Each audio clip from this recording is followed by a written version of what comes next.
Rod, if you're free, I have an extra ticket to the Warriors and Oil Kings game in Moose Jaw tonight if you want to join me. I would love to, but I can't. To quote Sammy Seafood Sam, I'm busy. How about that? Where's Seafood Sam? Moved to Calgary. He's busy. Yeah. But thank you, Glenn. Muna. Big shots. Sitting up there with the Russian national coach at the press conference. Guy ran a seafood restaurant in Saskatoon, okay? His name is Seafood Sam. That was the name of the restaurant, and the Saskatoon Blades would bring him down to coach the All-Star or the intra-squad game, and he'd start brawls. And I remember hearing the story about Daryl Lubanicki. They told the guys no more fights, and so all of a sudden there's a fight, and then they drop the puck, and then there's another fight, and there's another. And he's coaching the intra-squad One game. Kid had fought 3 times, so Daryl Lubanicki said, "I'm going to put an end to this." And he walks around the rink, and he comes over to the kid who's had 3 fights, and he says, "What is going on around here?" And the kid says, "That Chinese guy keeps sending me out to beat out of that." So he had to go to this Seafood Sam, who was this little 5'2" Chinese fellow who owned the local restaurant. Seafood Sam's. And tell him to knock it off. No more fights. How about that? Get ready for the Rod Pedersen Show.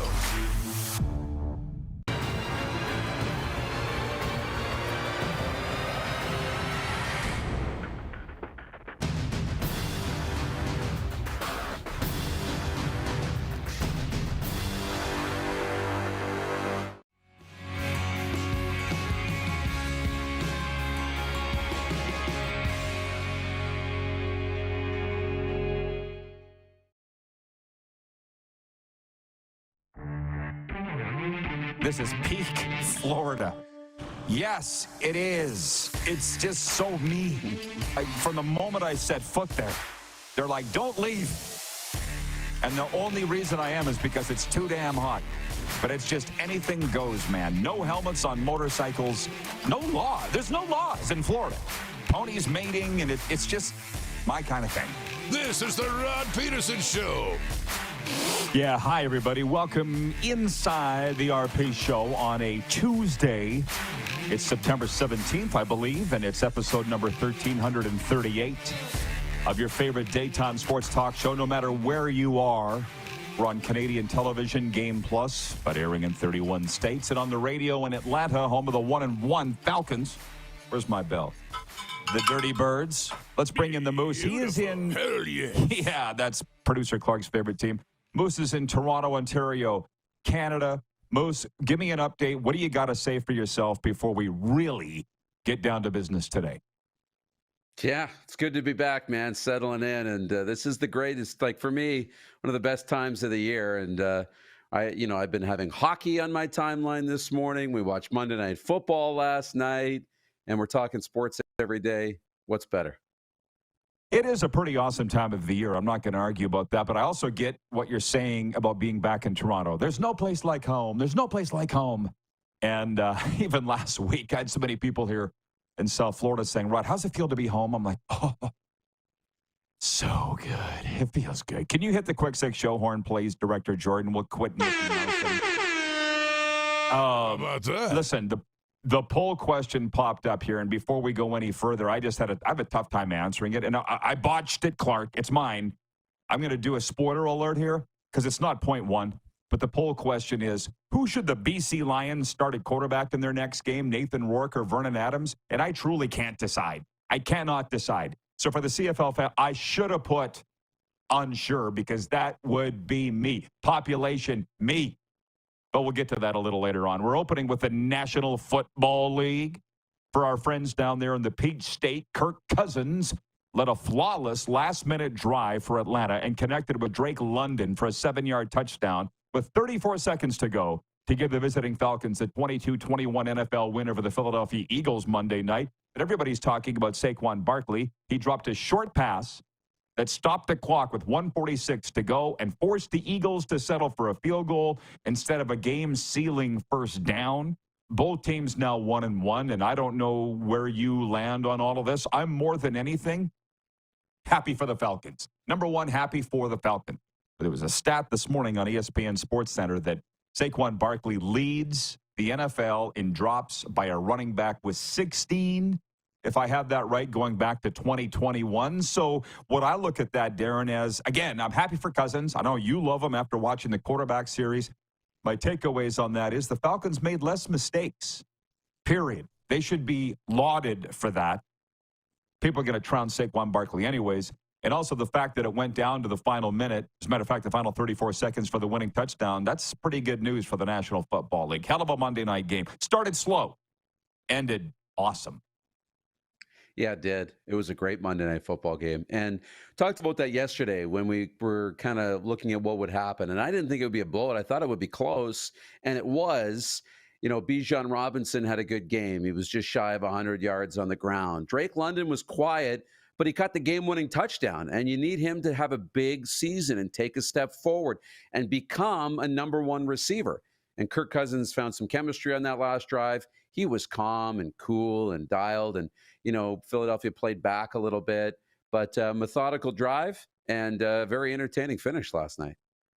You've been calling football, quite a bit of it here this fall at the university level. Do you not feel like these games at all levels are like a boxing match in a way? It's like for at least the first quarter, maybe the entire first half, trying to figure each other out, little jab, jab. And the real haymakers come in the second half. And as of late, the last couple minutes. Like, don't turn your television off at halftime because it's 7-3. Because the best is still ahead. Has it always been that way? Because it sure seems that way right now. Yeah, it feels like it, and it is, absolutely. And you've got, coordinators that come out with a game plan that is scripted, and their quarterback and their offense is on the same page. And what we find is that early in football games, teams have a lot of success, right? The game plan, boom, boom, boom, work your way down the field. And then it's the adjustments, right? The shot back. We'll take a shot. And then when you get hit back, the defense makes an adjustment, starts to bring a guy off the edge you're not expecting, or drop into a different coverage. Then how do you react? And that's when we see the defenses tighten up. The offense is less successful as you go along until those halftime adjustments come into play and you start seeing some creativity. That's what coaching, where coaches make their money, is what they do in game to adjust to what the other team's throwing at them. And that's what makes the game fun. Week 2 complete in the National Football League, and let the record show 7 underdogs won. There were 6 on Sunday, and then last night, the Falcons winning on Monday Night Football. We switched to hockey here. Point 2, the Pittsburgh Penguins, as we learned yesterday, re-signed longtime star Sidney Crosby to a 2-year contract extension on Monday. The deal keeps the 37-year-old from Cole Harbour, Nova Scotia, under contract till 2027.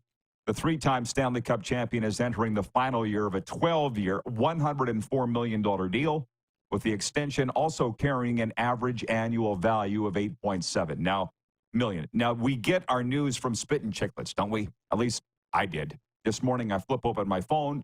I see a clip there from Sid talking about why the 8.7. You're worth more. I mean, I didn't watch the whole scrum. I just saw the Spittin' Chicklets clip of it. And Sidney goes, I think winning's more important. He's willing to take less money and spread that wealth around the team so they can be better at other positions to win a Stanley Cup. Where have we heard that before? Oh, yeah, Tom Brady. Only 7 Super Bowls there. And so in our morning meeting this morning, Darren, actually, you answered my question before I even got it out of my mouth. I said, how does this make the Leon Dreisaitl's and the Connor McDavid's and the Austin Matthews look that they're all fighting to be the highest paid in the NHL? Before I even got it out of my mouth, you're like, doesn't make them look good. So I want to hear from the Rod Squad. I want to hear from the audience. I mean, I was on the South Florida Tribune podcast last night, and George Eichhorn is up there in Detroit. He's like, they hate Sidney here in Detroit, and I know they hate him in Washington as well. And I'm like, all he's ever done is win. Maybe he might drop the odd F-bomb or something because he's upset on the ice. But even his teammates have said, the hardest thing he's ever had to eat or put in his body is milk and cookies. How can you not like Sidney Crosby? And here he's willing to take less money, and those other guys are fighting to be the highest paid. How does it make the others look? You go ahead. Yeah.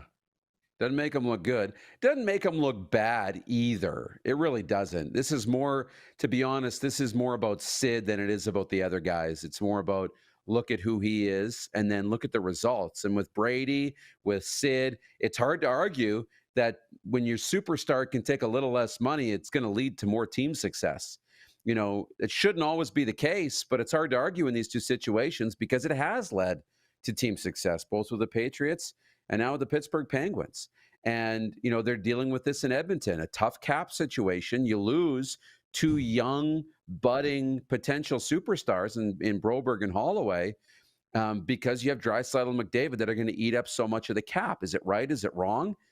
Time will tell if they're able to put a winning team on the ice and win a Stanley Cup, which we all expect them to be right back in that mix again this year. But those are questions worth answering.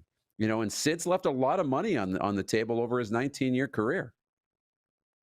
He's also made a lot of money, and he's going to the Hall of Fame. He's won a lot of Stanley Cups. I don't think he's got any regrets at all because it isn't all about money. But I don't know where anybody should go to find the interview.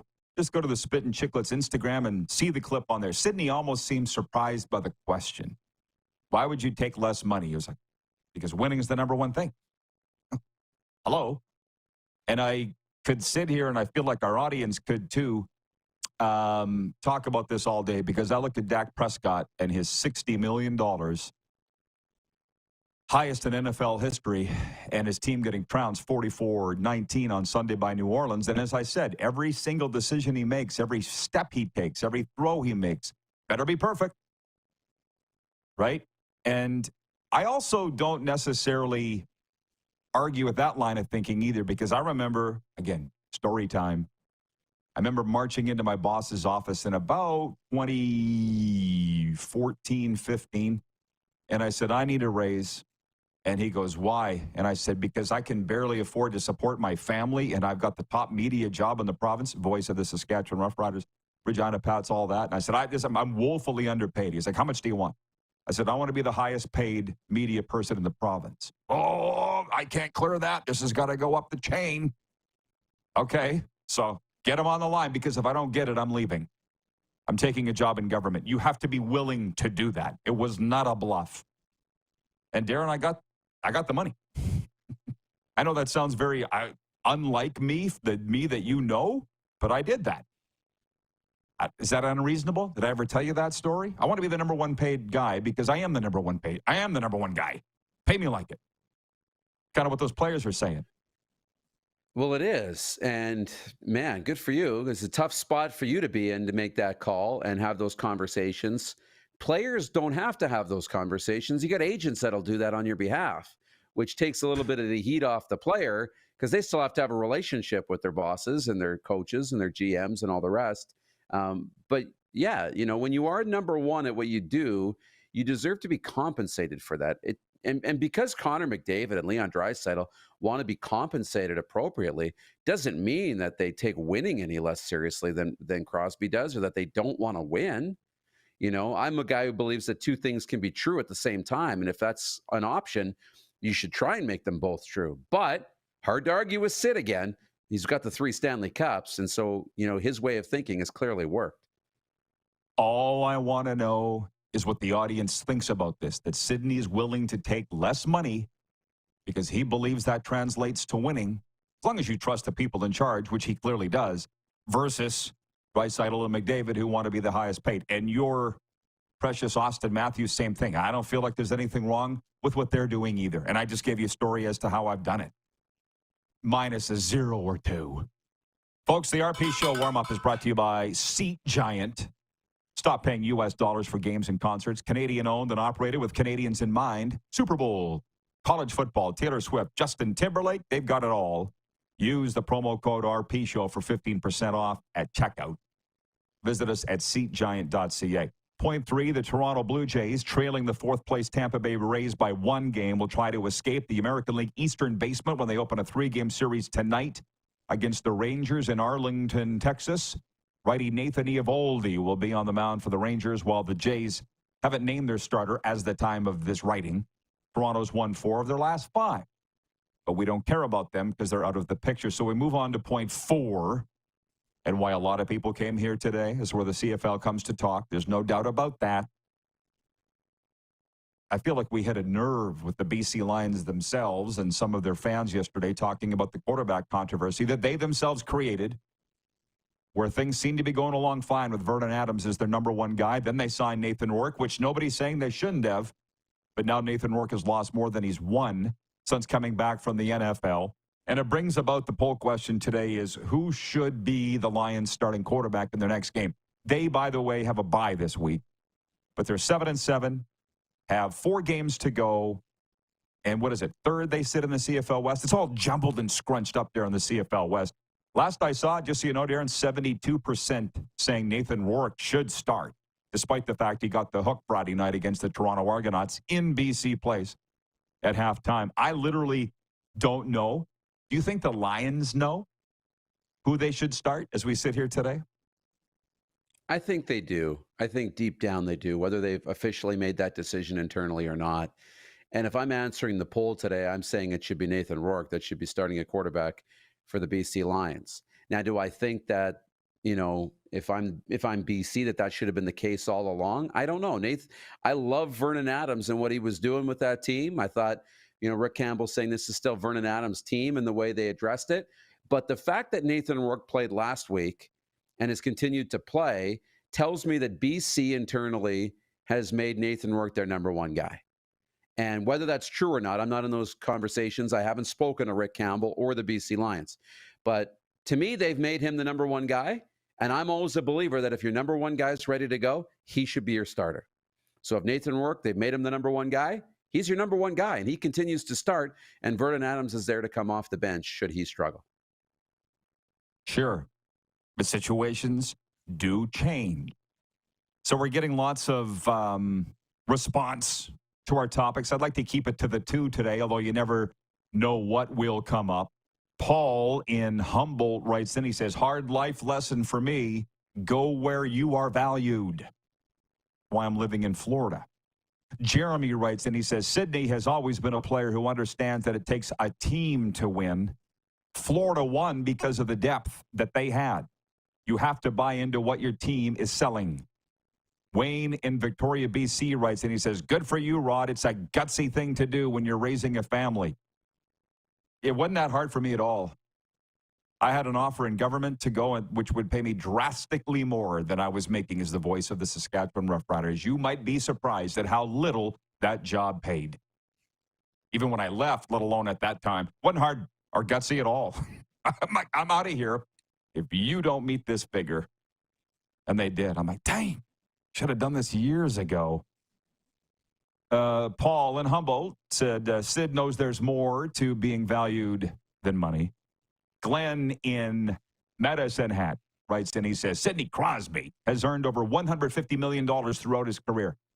He deserves every penny. But might this suggest why he's okay with $8.7 million for the next 2 seasons? The point is he took less than he could have got. And as Darren pointed out yesterday, a lot less than he could have got out on the open market. That's all. The reasons behind it, sure, I get the argument. But you don't see these other guys doing that, which, by the way, there's a lot of people weighing in on that. So we'll just pause this for a second and be right back. We're only a few topics through the Quick Six. This is the RP Show. Thanks for joining us today on Game Plus Television. WQEE Radio, which, by the way, I should mention, Ryan O'Radio did chime in here earlier. Where the heck is it? I got to get to it. Here it is. Ryan O'Radio from WQEE, the Dirty Birds, and the RP Show, Atlanta's best duo. Streaming live on YouTube and also Apple Podcasts and Spotify.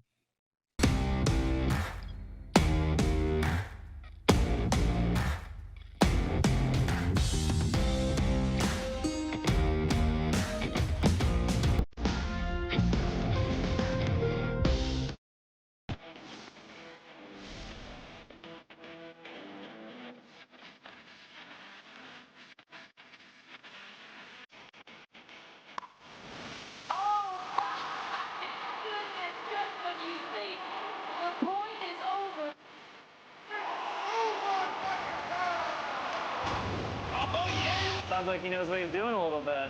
As long as you're entertained. Aren't you entertained?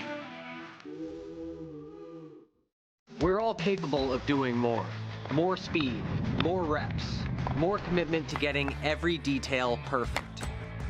And that's why it's important we never miss a donation appointment. Blood and plasma donors are needed every day in Canada to support thousands of patients that rely on Canada's lifeline. We're asking you to join the Hockey Gives Blood Partners for Life team. Join today by downloading the Give Blood app or book online at blood.ca/HGB. Welcome to the Create Space at IKS Media. Meetings, podcasts, studio. Whether you're here to collaborate or educate, our versatile meeting places, workspaces, and studios await. Your next big idea starts here. Make our space your space. The Create Space at IKS.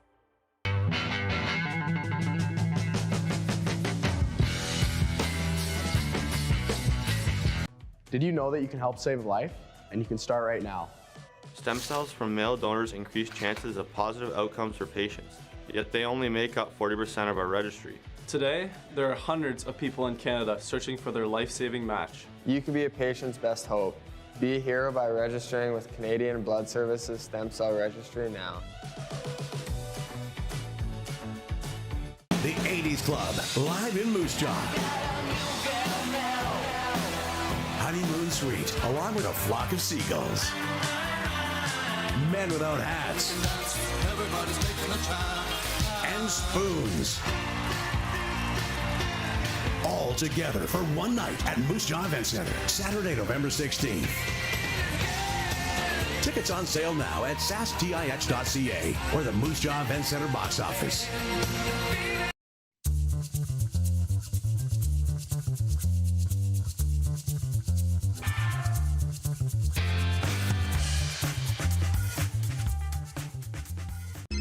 Text 902-518-3033.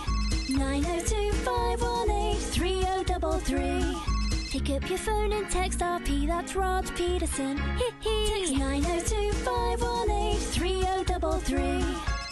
Here's how your business can be a part of Canada's fastest growing sports talk show.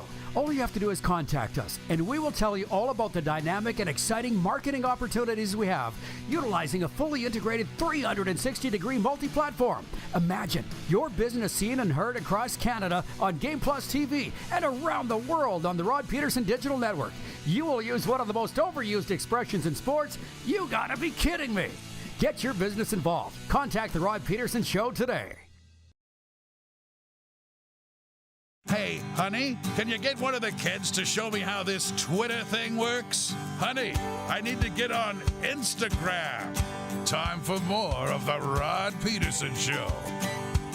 Hey, everybody. Pausing the proceedings for a second to tell you, sports fans, join the Rod Squad newsletter today. Stay ahead of the game with exclusive insights, updates, contests, and exclusive content delivered straight to your inbox. Sign up for free today at rodpedersen.com. And regarding Sidney Crosby taking less money to stay in Pittsburgh, how does that make guys like McDavid, Austin Matthews, and Draisaitl look? Brian in Hudson's Bay writes, and he says, it makes the others look like a bunch of greedy, spoiled brats. Shows they are more worried about themselves than winning. Have a good one, boys. That's from Brian. And Darcy in Grand Prairie, Alberta, says, is the NHLPA okay with Sid taking less than market value? Sidney's at a stature where he can do whatever he wants. And I'm interested to bring in Adrian Rainey now. Guy's become a good friend of mine down here in South Florida. He hosts the Rainy Day podcast along him and Palm Beach Frank. What's up today, Adrian? What's going on, Rod? How you doing? Hey, good. Listen, I didn't bring you in for a big hockey discussion. I'm going to talk about Tua with you, but I just wonder this Sidney Crosby thing where he's admitted he'll take $8.7 million, way less than market value because he wants to win, kind of smacks a lot of what Tom Brady did in New England and Tampa Bay, doesn't it? I mean, how do you feel about that philosophy versus what Dak's getting and Mahomes and Lamar Jackson and that mentality? Yeah, I just think Sidney just willing to take less just to help the team. And, he's made a lot of money through his career, won some cups. So he I mean, it seems like a personal decision to me, to help the team and help them keep building so they can have a chance this year, well, for the next 2 years. So I think good on him. If he wanted to get paid, he could have got paid. I feel like some team would have paid him. He could have gone to the open market for sure. He doesn't want to, which is a whole other thing. He wants to stay in Pittsburgh, which speaks a lot to the culture there. Now, the real reason I brought you on is to talk about Tua, and I should tell our audience, Adrian told me when I was on his program, his podcast, that Dolphins are your number one team, but the Panthers are number two. That's why I lobbed you the Crosby thing, because I knew you could handle it. But the Tua stuff, you've been all over. You and your boy, Palm Beach Frank. And let me just go back to Thursday night, if you don't mind, and him leaving the game with his third concussion and what's happened since to get to where we are today. What's your view at it as a Dolphins guy? So obviously it was unfortunate, what happened. Tua just trying to make a play Thursday night. And yeah, man, it just seems like his body can't handle those hits to the head. So last year he had a great year, injury free for the most part. I'm sure he had some bumps and bruises along the way. It's football, but yeah, he just can't be taking those hits to the head. He avoided them last year, but the previous year, we see how many games he missed. Feel like the Dolphins are gonna take this, very seriously, like they did in 2022, and I'm sure he'll miss some time. But he already said he's not gonna retire. That's a personal decision to me. I really don't have an opinion. I feel like he should do what's best for him. Palm Beach Frank said he feel like he probably should retire.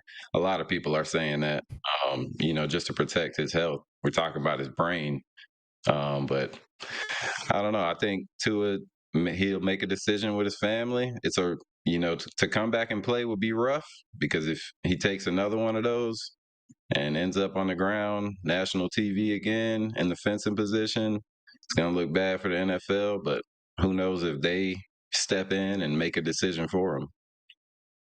Well, the thing is, there are so many sides to this, and what's funny about it, and you've seen them, there's the national opinion, and you got guys like Tony Gonzalez saying everybody from Tony Gonzalez to Palm Beach Frank saying he should retire.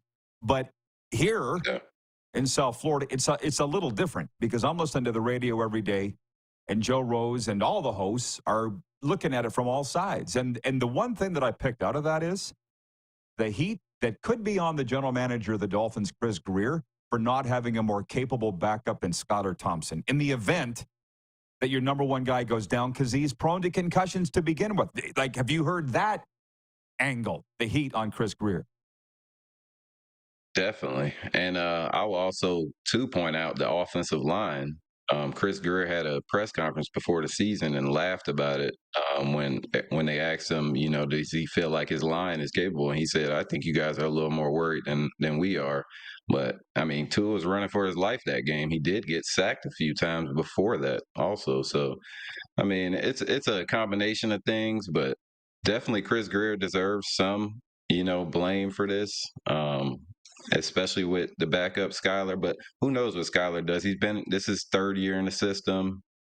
We'll see. With a week of preparation, he's got 10 days to prep for Seattle. So let's see what he does. I'm gonna be optimistic right now. So I mean, but yeah, man, definitely Chris Greer deserves some blame. I didn't think there was any way Tua would retire after this. So it was my guy David mentioned to me the other day at Johnny O's Gymnasium. I hadn't even heard that Tua had come out and said he's not going to retire. I'm like, that didn't surprise me at all. Did you think he would even? Yeah. I mean, he might have considered it, but he certainly wasn't going to do it. Not now. Yeah, definitely. He considered it in 2022. I'm sure he's sitting down with his family, going over the pros and cons. But at the same time, he's a competitor, and he just signed a big contract, 4-year, $212 million extension. So I'm sure that plays a part in it also.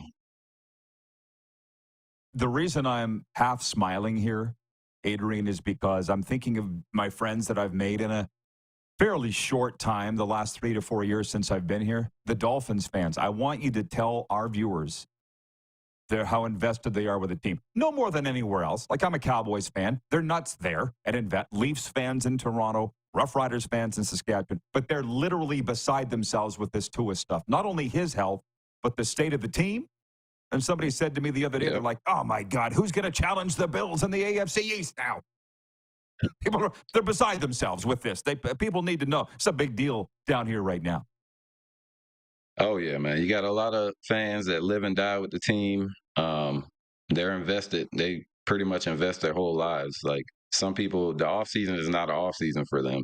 You know, they're fully invested, keeping track of moves, practices, like what the players are doing off the field.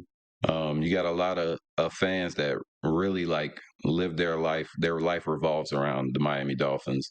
And not just, football wise, in the community also.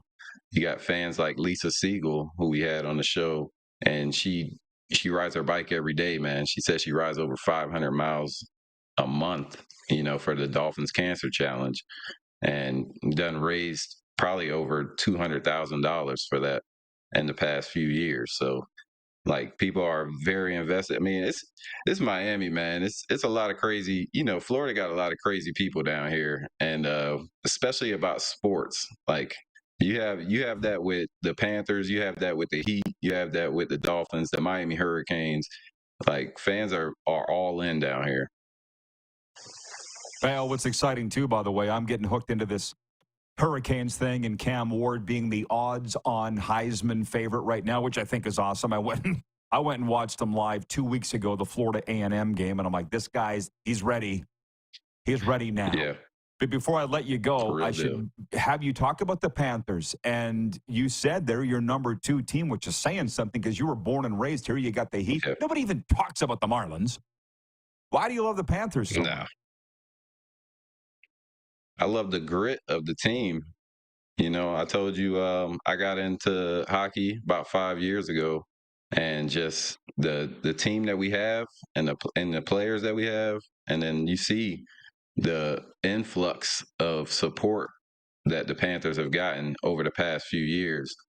I mean, they're probably right now, I would say, probably the number 1 South Florida team right now, just on we just won a Stanley Cup. Like, that says enough right there. But the grit of the team, like, 2 years ago, they were calling us the comeback cats, still do to this day, because we don't give up. So, I mean, that right there lets you know enough about the team, and why people love them so much. Please do me a favor and answer this question, because over 90% of our Yes, audience is Canadian. Can you explain the Panthers-Lightning rivalry? Because my take, they think it's a rivalry, but it ain't nothing compared to the Oilers and the Flames, or for that matter, the Red Sox and the Yankees, the Canadians and the Leafs. What's your take on that rivalry, Panthers and Lightning? I think that's a Florida thing, really. Florida teams always want to be the best team in Florida. So you have Tampa, they've been doing well. They did let their captain go, though. So we'll see how they do this year. But, Florida, even when it comes to other sports, like, every team's battling for the number 1 team in Florida, which I don't get too much, because you want to be the number 1 team in the league, not the number 1 team in Florida. But that's just a little rivalry. It's just, cross-state rivals. Everybody wants to be the best team in Florida, which we are. Well, I just don't feel a steaming heat coming off this rivalry, unless I've missed. Definitely. No, I wouldn't say so. I would just say, you have the fans that love Tampa, you have the fans that love Florida Panthers. So it's about preference. And yeah, man, that's all I would say. I don't think it's a huge rivalry like the Canadian teams. Canadians go hard about their hockey. So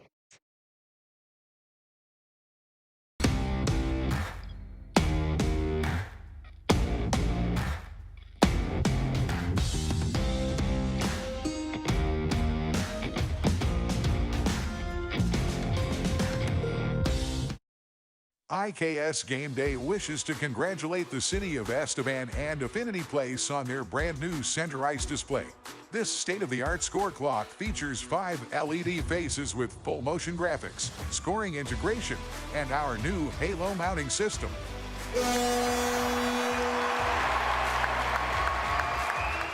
If it's time for an upgrade, let us show you how to deliver the best fan experience. You can find us at IKSGameDay.com.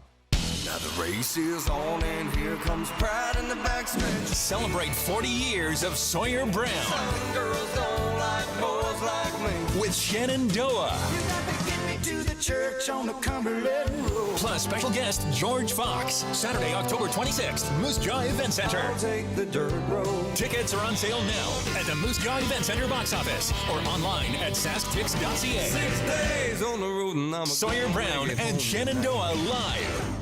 Hi, my name is Logan Stankoven. And I'm Connor Bedard. We're both Hockey Gives Blood player ambassadors and proud to be blood donors. There are thousands of patients each year in Canada that rely on a generous stranger to save their life. Please book an appointment today to donate blood at blood.ca/HGB.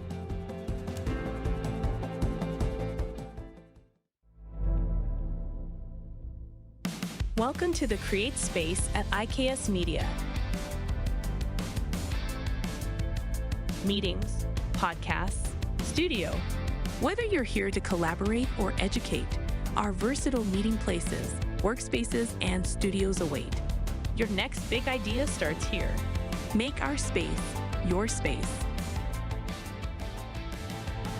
The Create Space at IKS.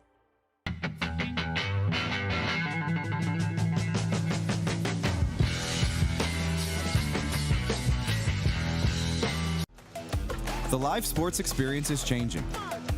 Teams and facilities are under pressure to provide online and in-venue entertainment. IKS Live has the right team to deliver.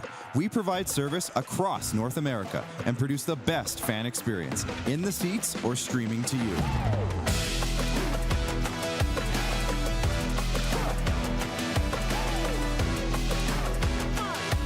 IKS Live continues to bring you the best seat in the house. We're all capable of doing more. More speed, more reps, more commitment to getting every detail perfect. And that's why it's important we never miss a donation appointment. Blood and plasma donors are needed every day in Canada to support thousands of patients that rely on Canada's lifeline. We're asking you to join the Hockey Gives Blood Partners for Life team. Join today by downloading the Give Blood app or book online at blood.ca/HGB. Here's how your business can be a part of Canada's fastest growing sports talk show. All you have to do is contact us, and we will tell you all about the dynamic and exciting marketing opportunities we have, utilizing a fully integrated 360-degree multi-platform. Imagine your business seen and heard across Canada on Game Plus TV and around the world on the Rod Pedersen Digital Network. You will use one of the most overused expressions in sports. You gotta be kidding me. Get your business involved. Contact the Rod Pedersen Show today. Send us your opinions now. We won't victimize you unless you really deserve it. Now, back to your host, Rod Pedersen. Okay, welcome back, everybody. The RP Show continues. Sorry about that. I hope this does not happen ever again, let alone regularly, but we lost power here in our studio. It must be storming outside. They were predicting a storm for today. I haven't even got out and looked for a while, but here we are. But a big thank you to Adrian Rainey. We got through what we wanted to get through with the Rainy Day podcast. Go check them out. They do a great job. Him, Adrian, and Palm Beach Frank. I'm going to get to a sports update here in a second. The topics today, we got a couple. The biggest one is Sidney Crosby signing with Pittsburgh, a 2-year extension that kicks in after this season at $8.7 million per year, which is what he has been getting. And 8.7 is kind of roughly in around what the Stars are getting, but not the 14 millions, that Leon Draisaitl's getting, and the 13.25 or whatever Austin Matthews is getting. And he said he's willing to take less money because winning's more important. Spread that wealth around. And if you don't understand the concept, Tom Brady did the exact same thing with the Patriots and the Buccaneers on the way to 7 Super Bowls. How does it make the others look? that are battling to be the highest paid in the league. Laverne in Swift Current writes in and he says, hey, Rod, good on Sid the Kid. Now the pressure is on Kyle Dubas to win. Yeah, I totally get what you're saying. I feel like the pressure's always been on Kyle Dubas to win. And I'll be honest, they missed the playoffs 2 years ago. Brian Burke and Ron Hextall get fired. They bring in Kyle Dubas. He makes the trade to get Erik Karlsson. They still miss the playoffs. And he was brought in to save the day. Do the Penguins make the playoffs this year? I don't think so. I got him missing. But at least Sid the Kid will be a part of it. If he's your captain and he's your best player and you still can't make the playoffs, I don't know what would make you think that they will. Unless Kyle Dubas pulls a rabbit out of his hat, which last I checked, I don't see one. But Sidney's doing his part, and that's the whole point here. Blair writes in and says, hey, Rod, Blair in Calgary here. Sidney Crosby is the best deal in sports history. If he was in the NFL or NBA with his numbers, what would he command? Well, he's not the best player in the game right now. At one time he was. He's not the best player in the game right now. So that's the other thing. While he's worth more than 8.7, he's probably not worth $14 million a year like Leon Draisaitl. Extrapolating that, let's just go to NFL standards. Dak Prescott's making 60. Sid would be in the 35 mil range. I don't think Tom Brady ever made as much as $30 million in his time in the NFL. He's making more doing color now than he did playing. Figure that one out. Then you got Shohei over in the MLB. Signing at $70 million per season. It's, to be honest, it's a useless exercise, but I'll grant you a fun one too. Kirk in Toronto writes in, he says, hi, Rod, the Battle of 1873 resumes Friday night at BMO Field with an expected season-high crowd and a chance to knock Hamilton out of the playoffs. Buckle up. This guy lives and dies for his Toronto Argos. Kirk in Toronto. To be honest, I'm impressed by it. I'm not willing to talk about the Ticats and Argos on a Tuesday, but I will read your comment. David in Winnipeg says 8.7 mil per year, and he wears number 87. Not a coincidence. Loves Sid the Kid. Oh, not only that, but he was born on 08-07 of 1987. Look it up. Rob in Vancouver says Draisaitl earns 90% of his $14 million when he plays the Canucks. How about that? Of course, hurt in the Stanley Cup final. Didn't score a goal. Rob in Vancouver says, for your information, I just shoveled 8 inches of partly cloudy off my driveway. I don't think there's any snow across Canada right now, is there? I don't know how we got into a weather report here, but Jeff the Stamps fan says, the weather in Canada right now is a lot like my ex. Cold in the morning, hot in the evening. Nelson, our VP of Sim Events, says Dak is making 60, but he isn't worth 60. We all know that. Yeah, I don't get it myself. At least it's only a 4-year deal. I guess we can wait 4 years while they draft and develop another quarterback. And Jeremy in Winnipeg writes in, he says, the Chiefs-Bengals shatter the CBS viewership record in September. 27.8 million viewers. Last record held 1998. And the Chiefs are, as Zig Fracassi said on here some time ago, America's team. It ain't the Cowboys anymore. Sorry to tell you. In case you missed the memo. 902-518-3033. Moose will return in hour 2. The poll question today is, and Clark, get it ready on YouTube, please, the numbers. Who should start at quarterback for the BC Lions in their next game? Because they have a quarterback controversy there, whether they want to admit it or not. Should it be Vernon Adams Jr. or Nathan Rourke? They are in a bye right now, so they don't have bye week, so they don't have to make that decision today. What's the results on YouTube, Clark? 54% saying Nathan Rourke. When I checked an hour ago, it was 72% Nathan Rourke. 54% saying the Victoria boy, Nathan Rourke. We'll come back on that in a second. I just want you to think about it and vote on it if you haven't yet.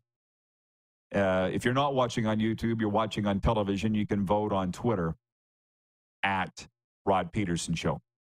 Sports update. The closest divisional race in the major leagues is in the American League East, where New York starts the day with a 3-game edge on Baltimore. The Yankees are in Seattle tonight, and the Orioles are home to San Francisco. Both wild card races are tight. Detroit is a game and a half behind the Minnesota Twins, who have the third and final spot. In the NL, Atlanta is 1 game behind the New York Mets. Winnipeg Blue Bombers announced the club has signed quarterbacks Jake Dolegala and Brian Scott. Dolegala signs with the Bombers after being released by the BC Lions earlier this season. The QB has spent the past 3 seasons in the CFL, 2 with the Riders, and this year with the BC Lions. Scott signs with Winnipeg after several stints in the CFL and USFL. NFL news, the Carolina Panthers have benched 2023 number 1 overall pick Bryce Young after the second-year quarterback's rough start to the season. Andy Dalton, the Red Rifle, will take over as the starter for Carolina's next game on Sunday at Vegas. Panthers head coach Dave Canales said he made the decision after watching game film from Sunday's 26-3 loss to the LA Chargers. Interestingly enough, we talked about this yesterday, that we would bring up John Elway. A story moved across the wire this morning about Terry Bradshaw and John Elway were both benched in their rookie seasons too. Has the game changed that much that we don't expect rookies to get benched anymore? Why, this shouldn't necessarily be headline news across the country, maybe in Carolina, but that's just the pressure. I guess the game has changed that much since those guys' time. We got news from the CHL today in the hockey world. You might find this interesting. I do. London and Oshawa will host the inaugural CHL USA Prospects Challenge this November. The 2-game series will pit the top NHL draft-eligible prospects from the 3 Canadian major junior leagues against the USA Hockey's national under-18 team. So that's a big shakeup, and I like it. We'll probably talk a little bit more about this, if you care, next hour with Moose, because, junior hockey is number 1 for me. Raised in it. So instead of having the top Canadian prospects going against each other, they're all going to form one team and play the U.S. top prospect. Put a little more on the line than pride. I think it's fantastic. Sports updates brought to you by Landmark Cinemas. In Landmark Cinemas now, Beetlejuice. Beetlejuice is back. After an unexpected family tragedy, 3 generations of the Dietz family return home to Winter River. Still haunted by Beetlejuice, Lydia's life is turned upside down when her rebellious teenage daughter, Astrid, discovers the mysterious model of the town in the attic, and the portal to the afterlife is accidentally opened. Check your local Landmark Cinemas for showtimes. Beetlejuice in Landmark Cinemas now. When we come back, since I've read the sports update, all viewer takeover. Does Sidney Crosby taking less money make the McDavids, the Matthews, and the Dreisaitl's of the world look greedy? How does it make them look? To quote Moose, doesn't make them look good. Some CFL notes, if you will. Yeah, that's where we're going next. 902-518-3033. Sweet Annie OD coming up in hour 2 as well. We're live on Game Plus Television, WQEE Radio, streaming live on YouTube, and also Apple Podcasts and Spotify.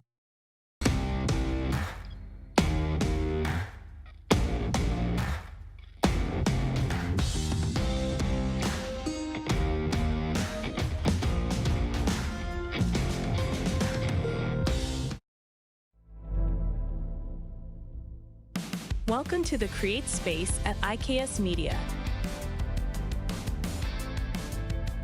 Meetings, podcasts, studio. Whether you're here to collaborate or educate, our versatile meeting places, workspaces, and studios await. Your next big idea starts here.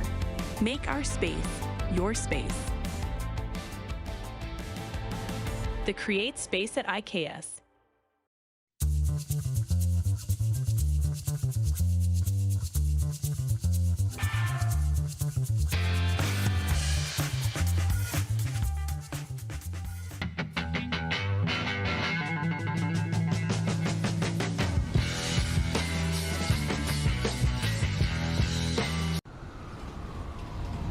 I'm Bridget Lacquette. I'm a First Nation Olympic silver medalist, and I'm proud to represent Indigenous hockey players across Canada. Each year, hundreds of Canadians need a stem cell transplant from an unrelated donor to save their life. Anyone can have a hard time finding a stem cell match, but for Indigenous peoples, it can be even more difficult because just over 1% of prospective donors on Canada's stem cell registry are of Indigenous backgrounds. Be a hero. Join me in Hockey Gives Blood in helping to make a life-saving difference to those in need. Register today at blood.ca/beahero.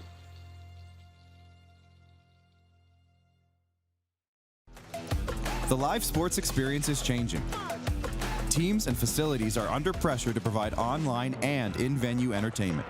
IKS Live has the right team to deliver. We provide service across North America and produce the best fan experience, in the seats or streaming to you.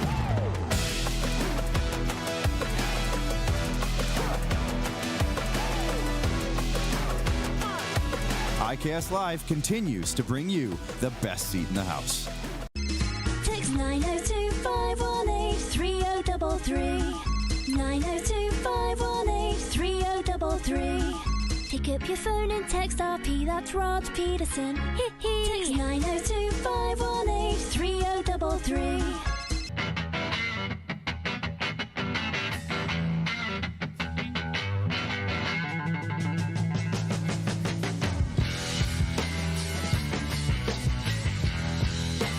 We're all capable of doing more. More speed, more reps, more commitment to getting every detail perfect. And that's why it's important we never miss a donation appointment. Blood and plasma donors are needed every day in Canada to support thousands of patients that rely on Canada's lifeline. We're asking you to join the Hockey Gives Blood Partners for Life team. Join today by downloading the Give Blood app or book online at blood.ca/HGB. Business owners and marketers.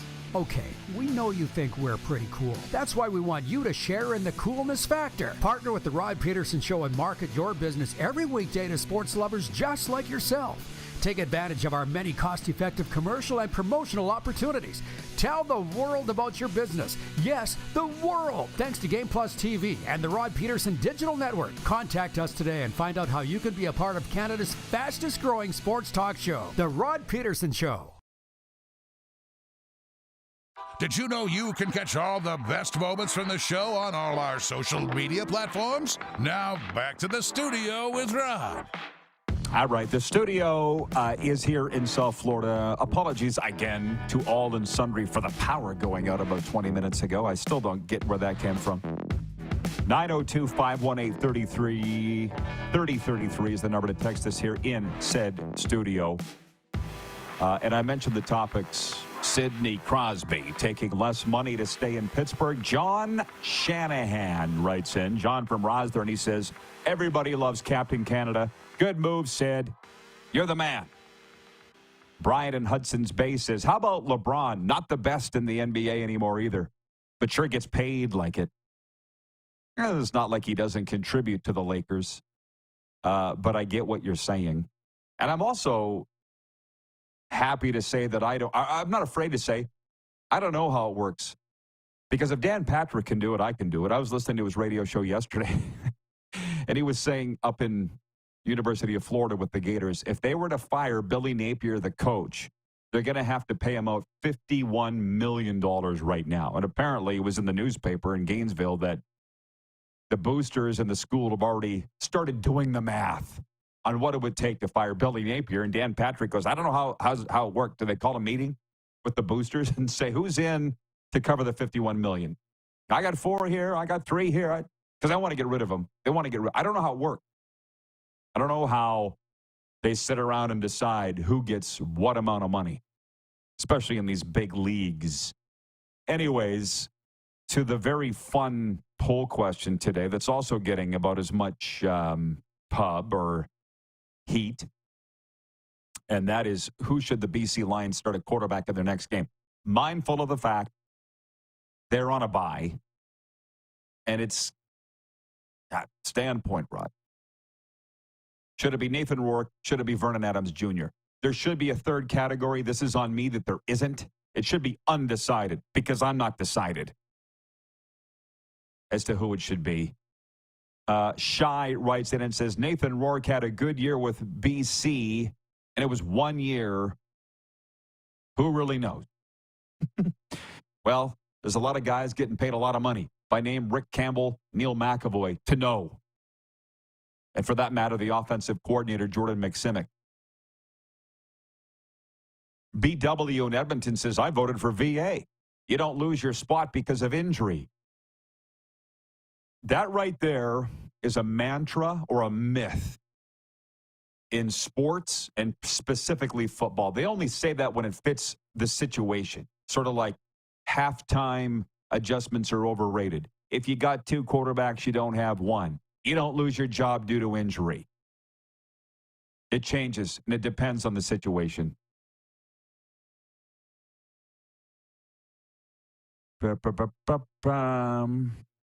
Completely off topic, Randy in Winnipeg writes, and he says, I seen the clip for the new Joker movie yesterday. I think I might go to that one. I like the first one.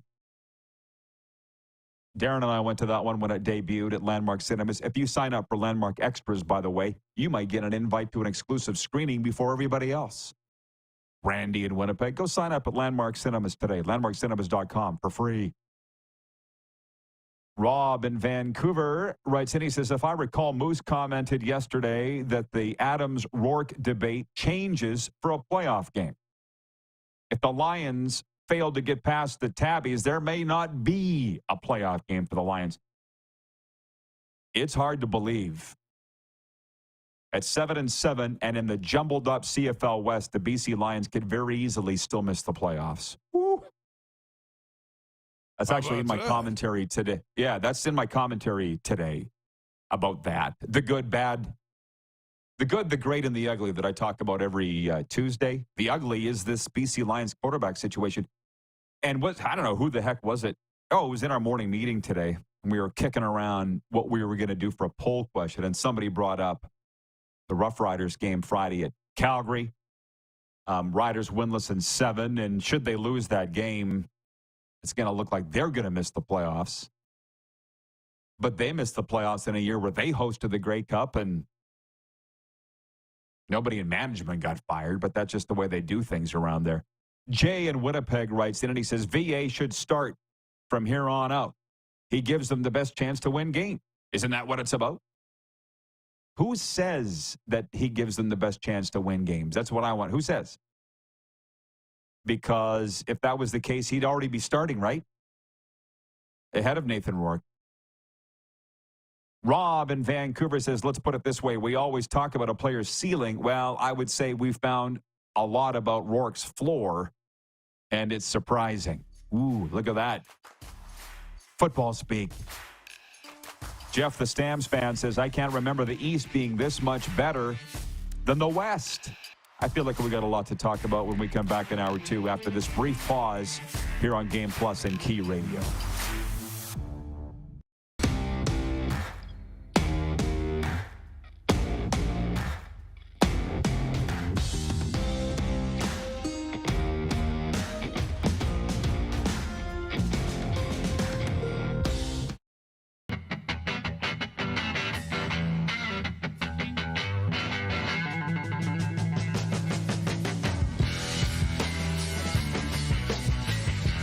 We're all capable of doing more. More speed, more reps, more commitment to getting every detail perfect. And that's why it's important we never miss a donation appointment. Blood and plasma donors are needed every day in Canada to support thousands of patients that rely on Canada's lifeline. We're asking you to join the Hockey Gives Blood Partners for Life team. Join today by downloading the Give Blood app or book online at blood.ca/HGB.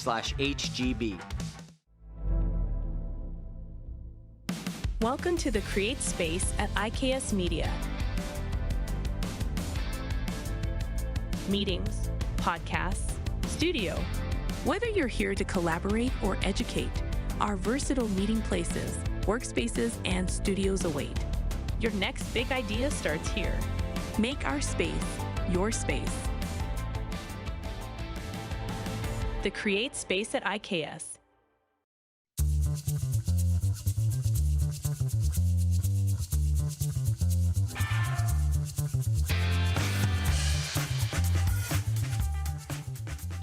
IKS Game Day wishes to congratulate the city of Estevan and Affinity Place on their brand new center ice display. This state-of-the-art score clock features 5 LED faces with full motion graphics, scoring integration, and our new Halo mounting system.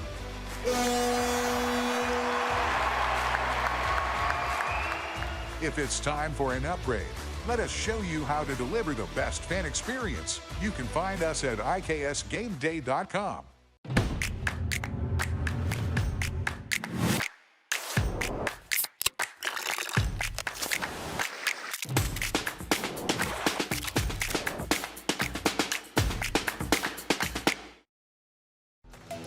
The live sports experience is changing. Teams and facilities are under pressure to provide online and in-venue entertainment. IKS Live has the right team to deliver. We provide service across North America and produce the best fan experience, in the seats or streaming to you.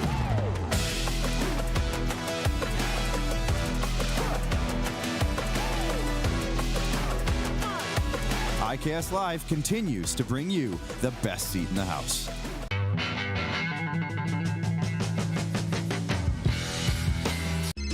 Text 902-518-3033. 902-518-3033. Pick up your phone and text RP, that's Rod Pedersen. Text 902-518-3033. Business owners and marketers. Okay, we know you think we're pretty cool. That's why we want you to share in the coolness factor. Partner with The Rod Pedersen Show and market your business every weekday to sports lovers just like yourself. Take advantage of our many cost-effective commercial and promotional opportunities. Tell the world about your business. Yes, the world. Thanks to Game Plus TV and the Rod Pedersen Digital Network. Contact us today and find out how you can be a part of Canada's fastest-growing sports talk show, The Rod Pedersen Show.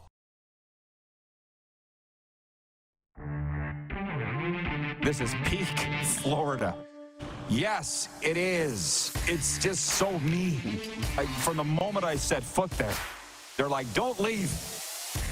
And the only reason I am is because it's too damn hot. But it's just anything goes, man. No helmets on motorcycles. No law. There's no laws in Florida. Ponies mating, and it's just my kind of thing. This is the Rod Pedersen Show. Yes, it is. Hi, everybody. Welcome to Hour 2 of your favorite daytime sports talk show. And, yeah, it is. Florida is for me. Very happy here for sure. But you're for me, too. Thanks for tuning us in on Game Plus and WQEE Radio. Moose is in Toronto. That's his home now, although he's crisscrossing the land, calling football games and all the rest. And Darren, I didn't even get to all of the points that I wanted to in Hour 1. I just want to point out Adrian Rainey, who was with us last hour from the Rainy Day podcast. He's a guy that's become a friend and confidant of mine here in the South Florida media. And before we delve into the hockey topics, the poll, all the rest, I don't know if you saw the interview with Adrian, but not the euphoria, the hysteria around the Tua situation is very similar to what you would have experienced if Austin Matthews was battling injury, what they did in the playoffs, right? And rider issues. Fans are fans wherever you go. But with your number one quarterback facing the situation Tua is, people are just losing their ever-loving minds over it here. I think that's why we do have some viewers to our program, because they're tired of hearing about it, right? But he said people, their life revolves around the Dolphins. I'm sure you know people whose lives revolve around the Leafs. I sure do with the Riders.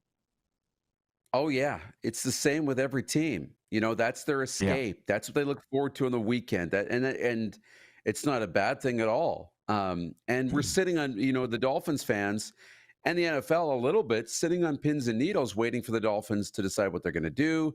They're kind of wondering what this team's going to look like on the weekend as they move forward, because they're in win now mode, right? They've got a lot of pieces where they can contend. I don't think we've expected them. They didn't have the expectations from the odds makers to be Super Bowl contenders, like a top 3, 4, 5 team in the league. But in that playoff conversation and with the weapons they have, Tyreek Hill and Tua, they should be winning football games. And that's why there's heat on the general manager, Chris Greer here, whose brother's Mike Greer. How proud their parents, the general manager of the San Jose Sharks. That's his brother. But they're like, you lose one guy, and granted, it's a pretty big guy. He's your $40 million quarterback, but the whole season's gone. And why'd you give him that money with his concussion history? You see why there's heat on him. So that's just one of the many topics in the world of sports this week. Can you hit the quick six show horn, please, Director Jordan? Re-upping on hour 2. Monday Night Football. Kirk Cousins rallied the Atlanta Falcons with a touchdown drive in the final minute, throwing the winning touchdown with 23 seconds to go. The Falcons beat the Eagles 22-21 in a bird fight at the Link. Point 2, Sidney Crosby signed a 2-year extension with the Penguins for $8.7 million. It's way less than he could have got on the open market, and he said, winning's more important. I'll take less money to spread the money around at other positions. We're saying, how does that make the other players look that are just out to be the highest paid in the league? I don't need to name more name. Point 3, the Blue Jays are at the Texas Rangers tonight. Point 4, the BC Lions quarterbacks. How serious of a problem is it for them that they've got 2 quarterbacks and can't seem to win games? They got throttled by the Toronto Argonauts Friday night at BC Place Stadium. Nathan Rourke pulled at halftime, and then Vernon Adams was pulled in the fourth quarter when the game was out of hand. And that's the poll question today. Who should start their next game? And mindful of the fact they are on a bye, it's now 54%. It's narrowing 54% in favor of Nathan Rourke. That's the results of the poll there. Now, I wanted to mention this, Darren, that we didn't get to, is simply NHL notes. I posted a story to rodpeterson.com today, NHL training camp notes. You know how I have always, you've heard the stories. You haven't really been around to see it firsthand, but I always got in a lot of trouble because the players would talk to me. And the management didn't like it. They didn't like it, that the players would come to me. It's now easier than ever for the players to come to me. And I'll give you an example. One of the players that played in this NHL Southeastern Showcase on the weekend with the Lightning, Panthers, Hurricanes, and Predators, one of the players wrote me and said, why didn't you use a picture of me in your post? Just DM me this morning. I'm like, oh, maybe I should have. And now we're having a conversation back and forth. And I'm like, I can't stop them from writing me. I can't. I don't know. I don't.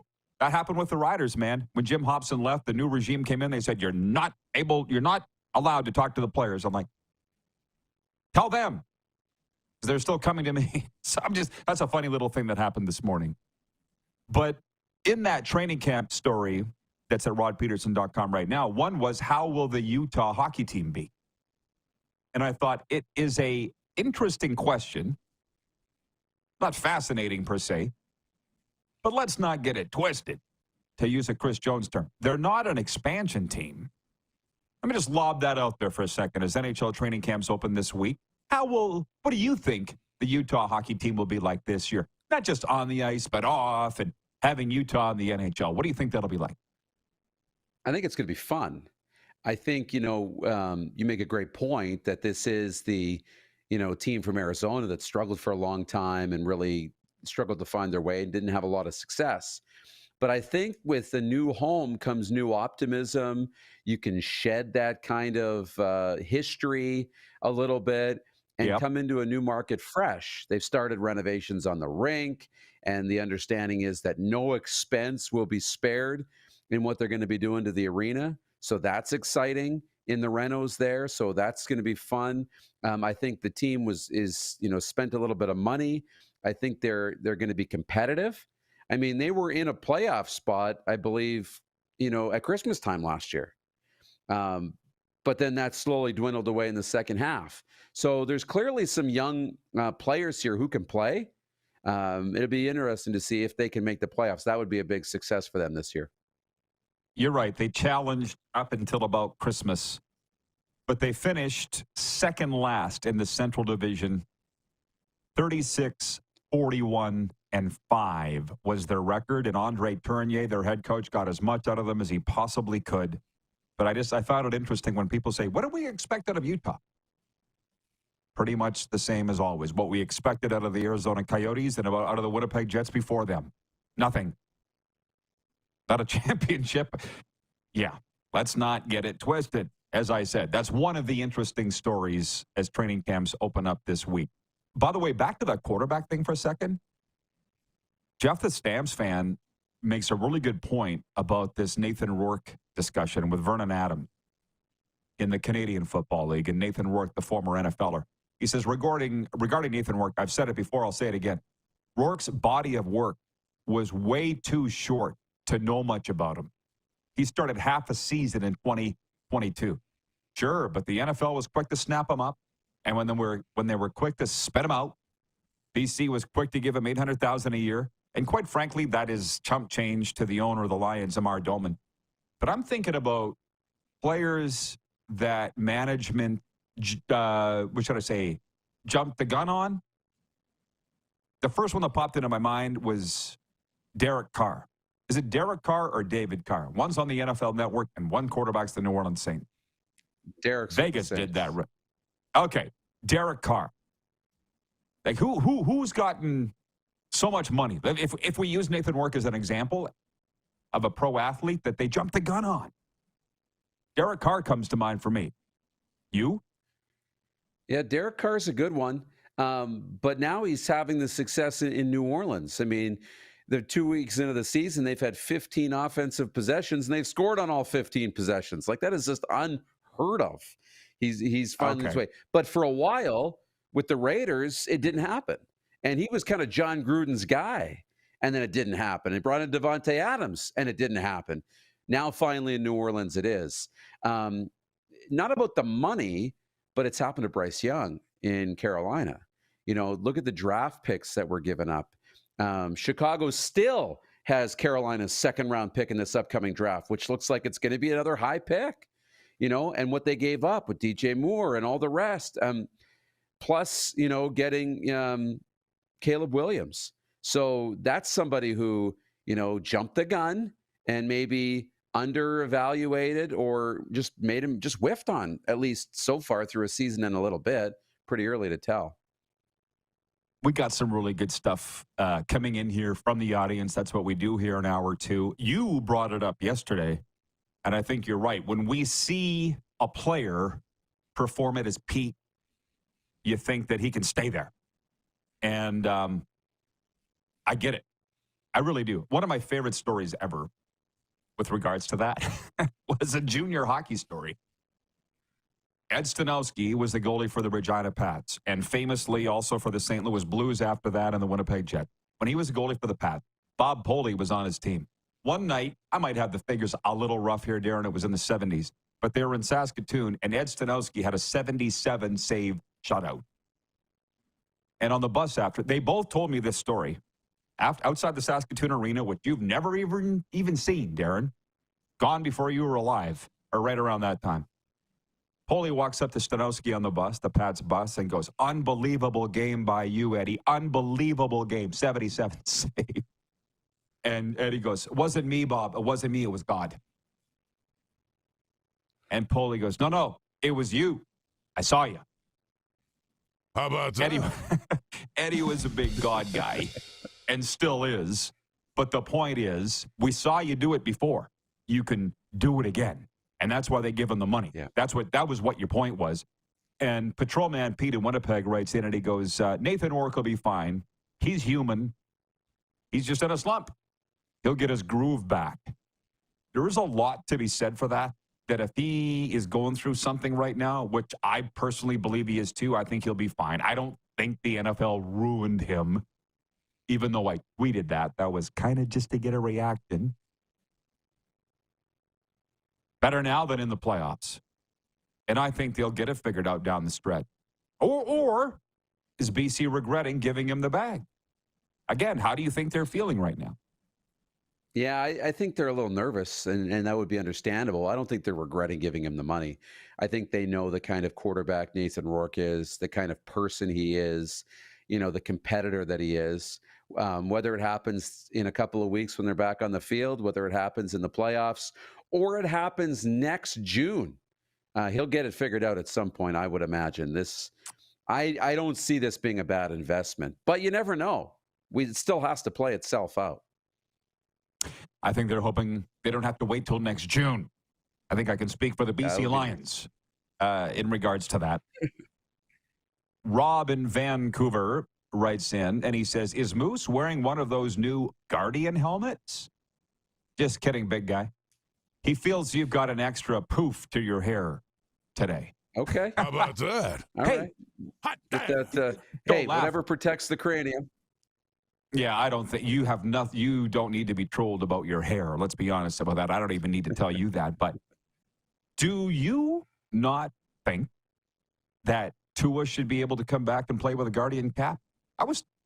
Did I dream that or did I hear that yesterday? I got too many voices in my head. But somewhere along the line this week, I heard that maybe Tua should come back and wear a Guardian cap helmet. He can if he wants It'll to. look stupid, but yeah, he can, right? Do you think he should? Yeah. Well, I saw J.J. Watt talk about the Guardian caps, and he said, guys can wear them. You make a decision that's best for you. He's like, I wouldn't wear one. And I think he's looking at because he's a player, look good on the field. That mattered. I think when you're on the offensive and defensive line, that's a place you could throw on the Guardian cap, and you're not going to look bad. That's a great place. If you're worried about the look, right? If you're a receiver, flashy quarterback, even a running back, linebacker, you might want to not wear it because you don't want to look foolish. Whatever. There's nothing that looks better than having your health. You kind of alluded to your health is everything when we talked about it after Tua's injury, but Tua could absolutely wear one for sure. I'd be curious to see. I don't know what the mobility's like, if it's heavy and moving around. I have no idea what that's like because I've never worn one. I've worn a helmet. That's enough. But yeah, he could come back and wear one. That'd be cool. They don't seem to slide around or anything like that. And let's be honest, when we do see Tua back on the field, because he says he's not considering retirement, I don't think he'll be wearing one, even though he probably should. Quite a few topics on the table. NHL training camps opening this week. One of the stories coming in is that it's the first year for the Utah hockey team. Paul in Humboldt writes in, and he says, Utah will be competitive in the NHL. The Utah owner wants to win. It starts at the top. I have an utmost amount of respect for Paul in Humboldt, which, by the way, Paul, I need you to write me on Facebook because you said something happened in 2018 when the Rough Riders came to practice in Humboldt. There was an incident. I was there. This incident didn't involve me, but you didn't tell me what happened. I want to know what happened. I won't say any more than that. But anyways, I'll tell you that every owner wants to win. To quote John Lynch, every owner they really want to win. Every owner does. Not everyone can be like Bill Foley and manifest it. Regarding Nathan Rourke and where he is at, Rob in Vancouver says that Lalji blow-off might have just been an indicator of something going on with Nathan Rourke. Yeah, I don't know the kid. But the thing is, we're going to sit here on daytime sports talk television across Canada and in 31 U.S. states. And all we can do is talk about what we see and talk about the stories. And Rob's saying the way he blew off Farhan in Touchdown Pacific, it didn't look good. Doesn't seem like the same guy since he came back from the NFL. So that's one of the topics here. There are quite a few. Jeff in Winnipeg says, NHL training camp already? Next thing you know, it's Christmas break. As you get older, time goes faster. And to be honest, at my age, which is 51, I'm sitting here going, can we slow this down? It's going too fast, but I know it's only going to go faster. And also, Darren, I was thinking about this yesterday. Can I wear orthotics and still be considered cool? And then I thought, yes, I can. Because there's a lot of people wearing orthotics that are cool. So, oh, yeah. These things aren't actually orthotic. They're just very thick-soled. And it's to do with my bursitis. If you're not cool, I'll tell you. And just stay away from the compression stockings for another decade or two. How about that? Hot damn. I think about all these old football coaches. I don't think about old hockey coaches for whatever reason, but old football coaches, I think about them all the time. Don Matthews and Wally Buono and even Bobby V. They were just cool. And you couldn't put your finger on why. Yeah. And every single here's the uniform for an old ex-football coach. It's those running shoes, like a New Balance or an Under Armour, a running shoe, shorts, and a long sleeve athletic t-shirt. You know, the long sleeve. That's the coach's old uniform. Yeah. I'm just saying now I'm kind of getting them now, getting those guys. It's their spirit. What I tell you yesterday, I feel 18. I'm coming to grips with the fact that I'm not. Okay, Rob in Vancouver says, ROFLMAO, rolling on the floor, laughing my arse off. Stay away from the compression socks. Gotcha. We'll be right back. We are live on the Game Plus Television Network, WQEE Radio in Atlanta, streaming live on YouTube, also Apple Podcasts and Spotify.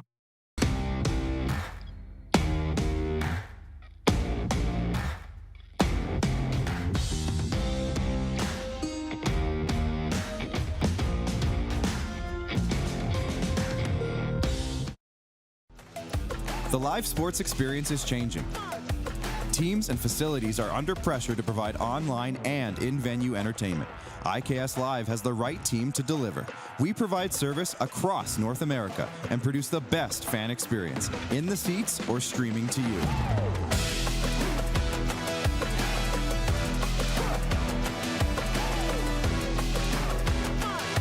IKS Live continues to bring you the best seat in the house.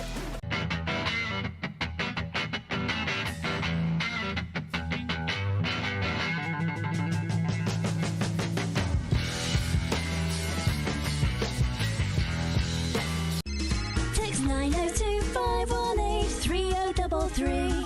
902-518-3033. Pick up your phone and text RP, that's Rod Pedersen. Text 902-518-3033. We're all capable of doing more.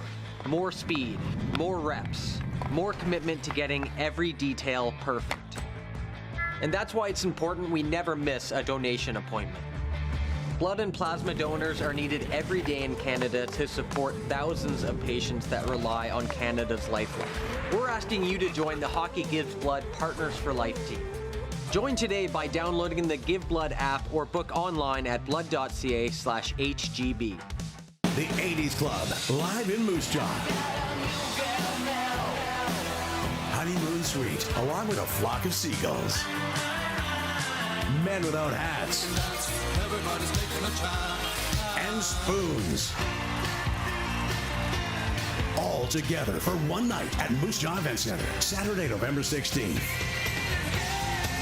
Tickets on sale now at sastix.ca or the Moose Jaw Event Center box office. Welcome to the Create Space at IKS Media. Meetings, podcasts, studio.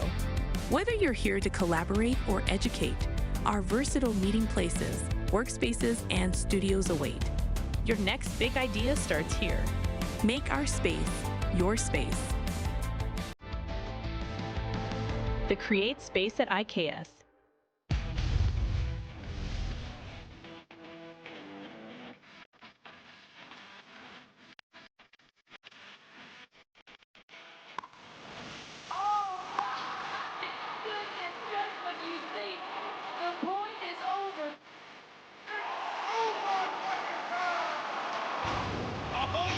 Sounds like he knows what he's doing a little bit.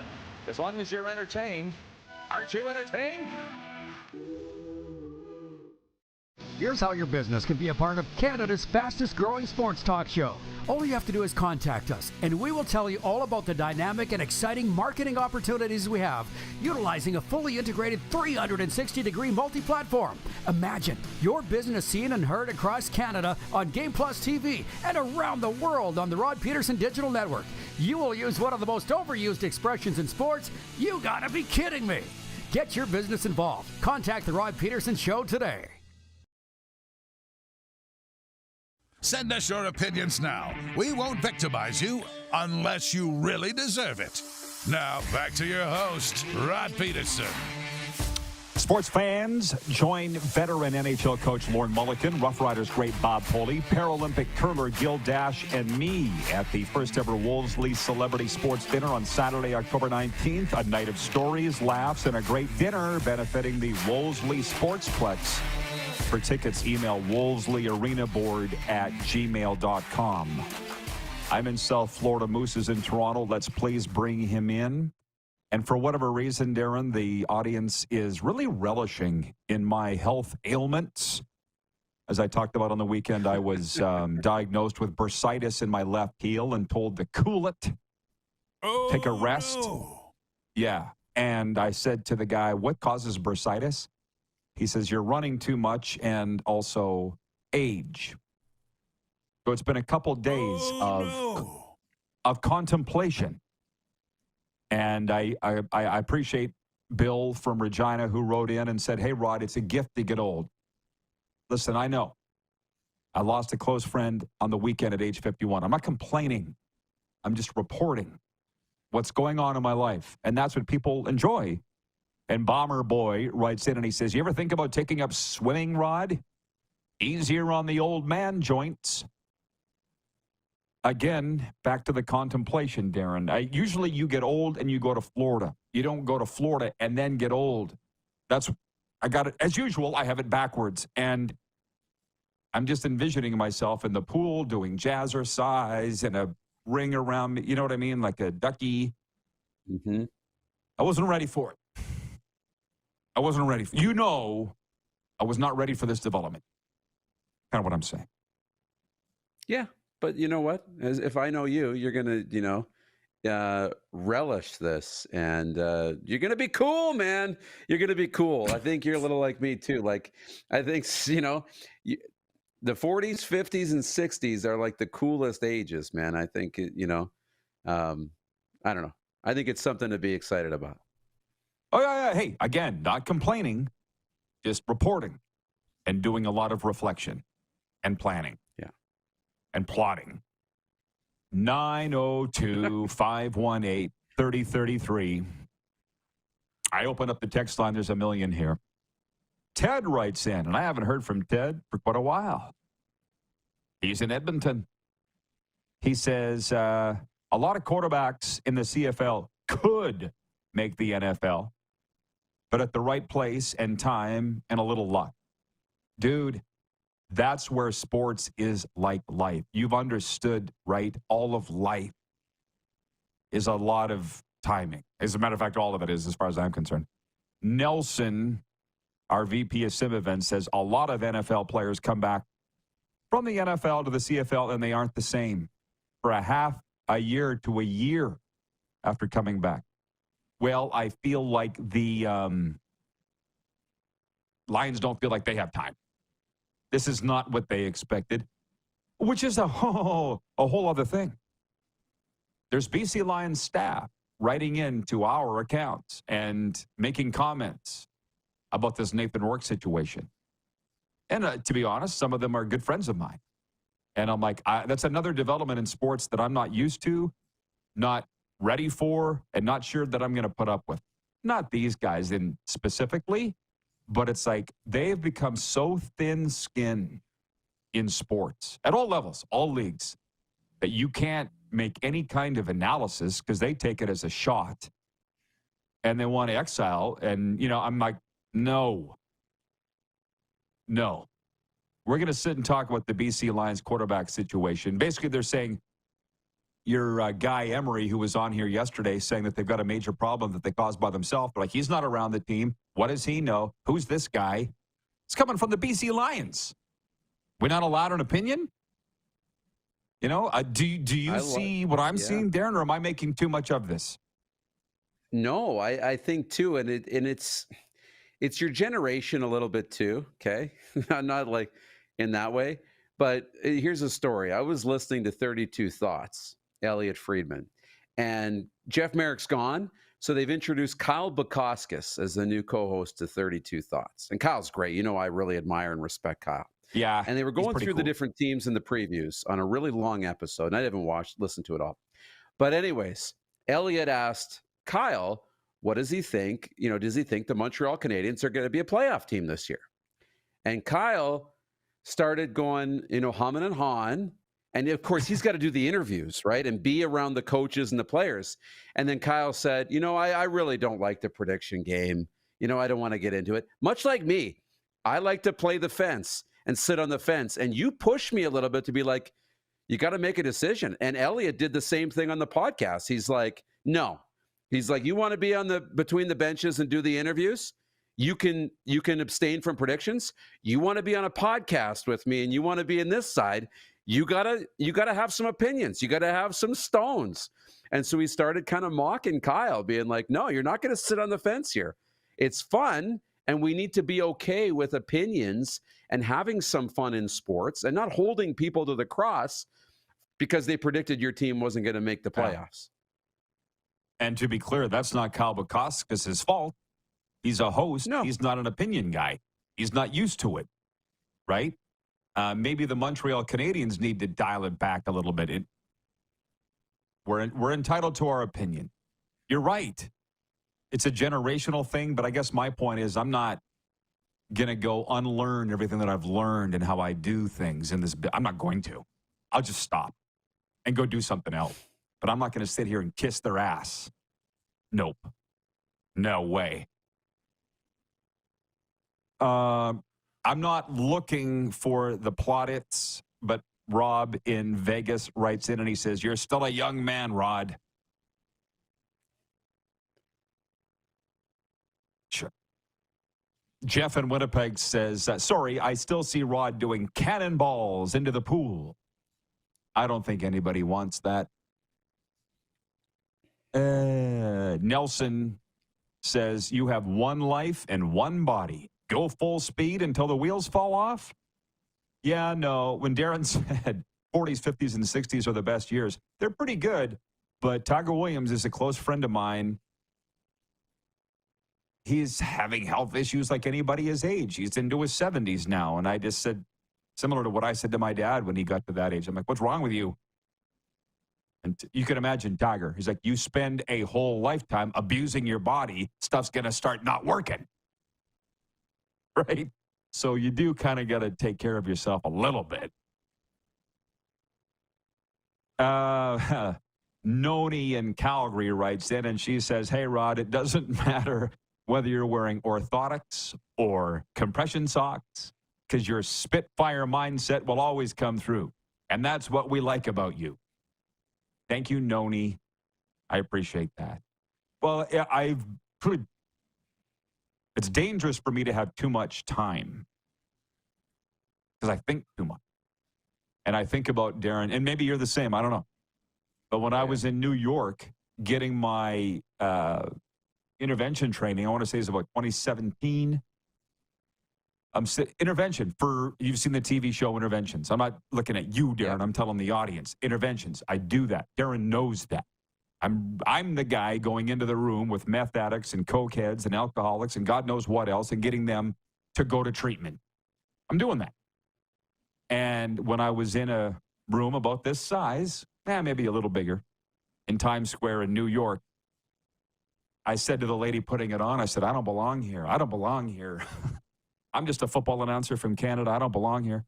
And she's like, no. We invited you because you're new at this. All the other people in here have been doing this for 30 years. Psychiatrists, psychologists, nurses, doctors, you name it. Clinicians. You're a blank canvas.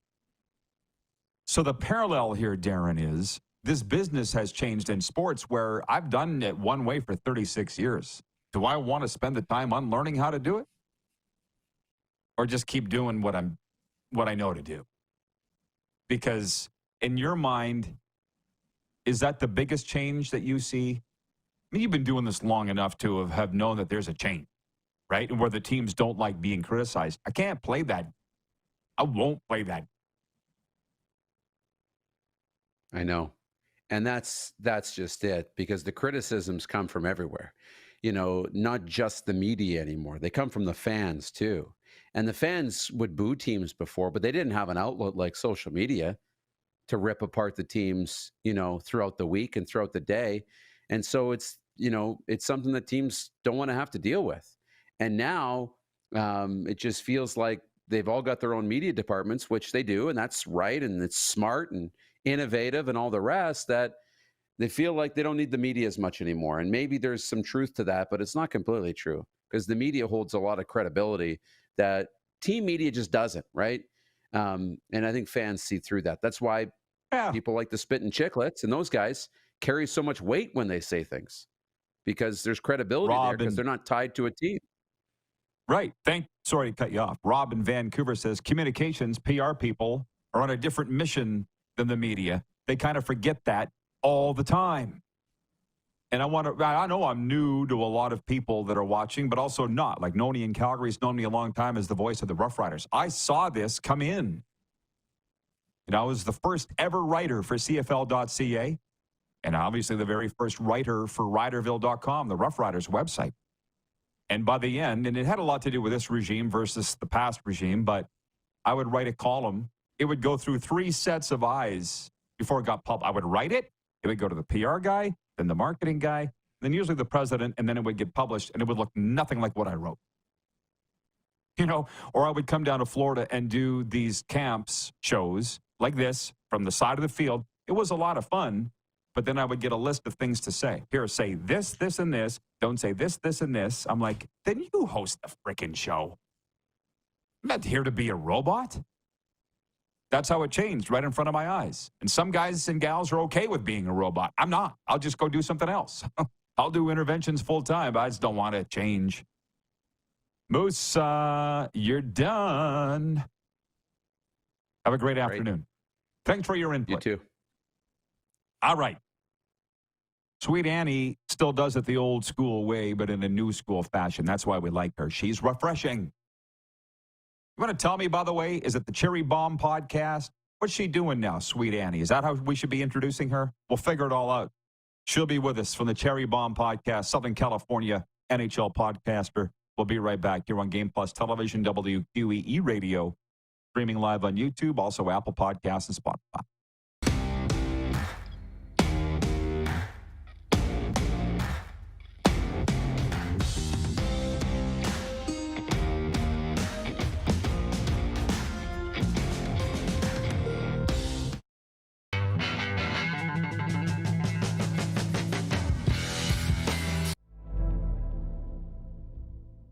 Welcome to the Create Space at IKS Media. Meetings, podcasts, studio. Whether you're here to collaborate or educate, our versatile meeting places, workspaces, and studios await. Your next big idea starts here. Make our space your space. The Create Space at IKS. Text 902-518-3033. 902-518-3033. Pick up your phone and text RP, that's Rod Pedersen. Text 902-518-3033. Did you know that you can help save a life? And you can start right now. Stem cells from male donors increase chances of positive outcomes for patients, yet they only make up 40% of our registry. Today, there are hundreds of people in Canada searching for their life-saving match. You can be a patient's best hope. Be a hero by registering with Canadian Blood Services Stem Cell Registry now.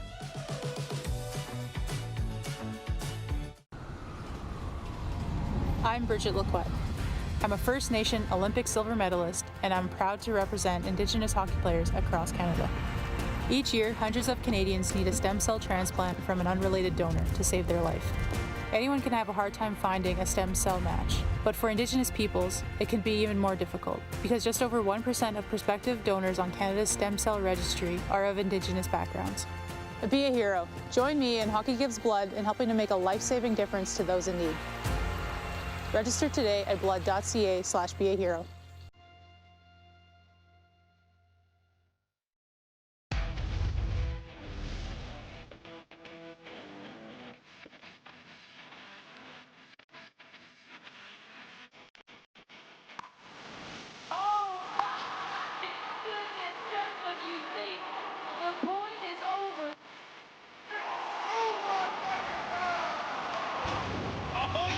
Sounds like he knows what he's doing a little bit.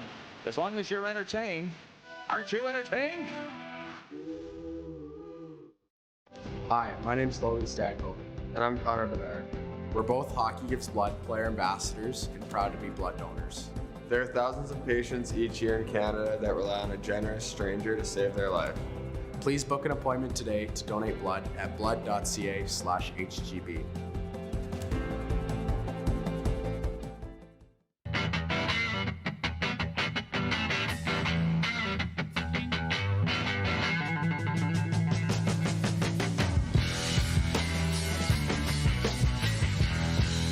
Business owners and marketers.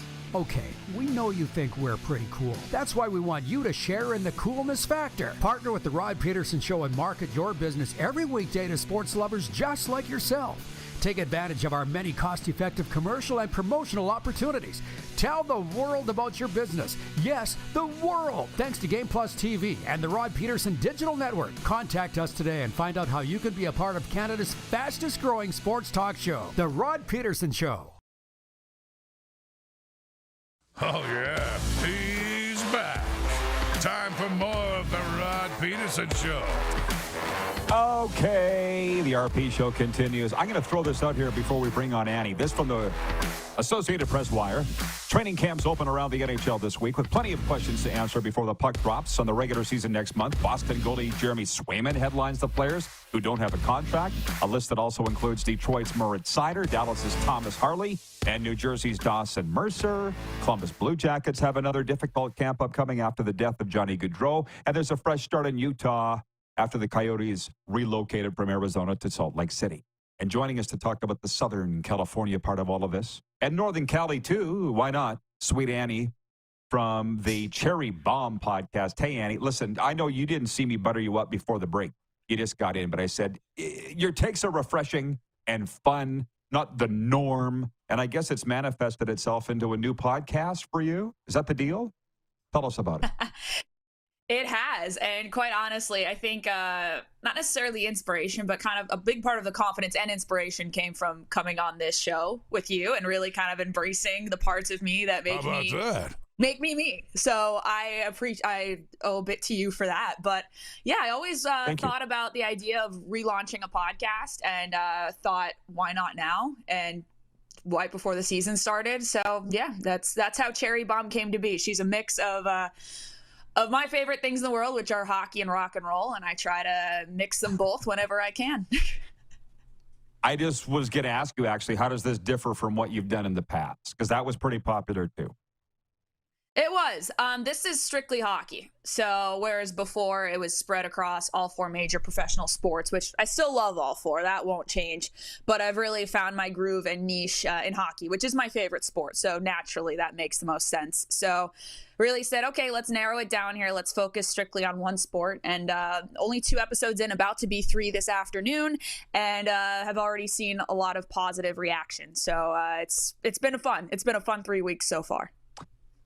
As you've learned, you need to know your stuff. And from the first moment you came on, I knew that you did. And I'm a dyed-in-the-wool, born and raised hockey guy. So there's that. But enough about me buttering you up, me buttering me up. Let's get to it. These Ducks unis that you saw in the rookie tournament that you were falling all over yourself for, are they to stay or are they just a rookie camp thing? What? No, those are the legit uniforms. Those are the new look going forward for the full rebrand. It did trip me out seeing somebody wear the C, of course, because one of the big topics of discussion leading up to this summer is who's the new Ducks captain going to be, and that was following must have been right when the season ended, probably April, May, when both Pat Verbeek and Greg Cronin said it's time that we need a leader in this locker room. So that's when the fans and the media kind of turned their attention to, okay, who?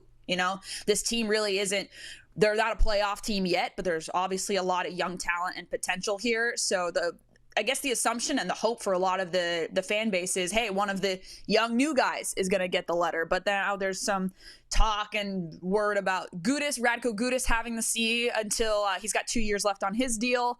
So wearing it until he for the duration of his contract, and then when one of the younger guys really matures and kind of steps into that role, they take the captaincy. But I know I totally got away from jerseys there, but no, I think it's a great look. Not really. And it's the fans have been begging for that Mighty Ducks logo to come back, and I think we get the best of both worlds here. Obviously, a big critique is that it's not the original eggplant and jade, and of course, I get that. But, they're really, the new ownership, the Samuelis have, well, they're not new. They bought the team in 2006, so I shouldn't say that they're the new ownership, but they've really leaned into Orange County and really invested a lot of money into the rebrand from when they took over ownership, and they've just done so much for the Orange County community. I like the ties. I like the orange ties in there, even though people constantly say it's like Flyer rip-off jerseys, which grinds my gears because the Flyers do not own the color orange. It's not in the CBA. It's not anywhere that only the Flyers can use orange. So, miss me with that. But it's going to be a great look on the ice. I'm excited to see them see NHL action, and hopefully the team on the ice follows suit.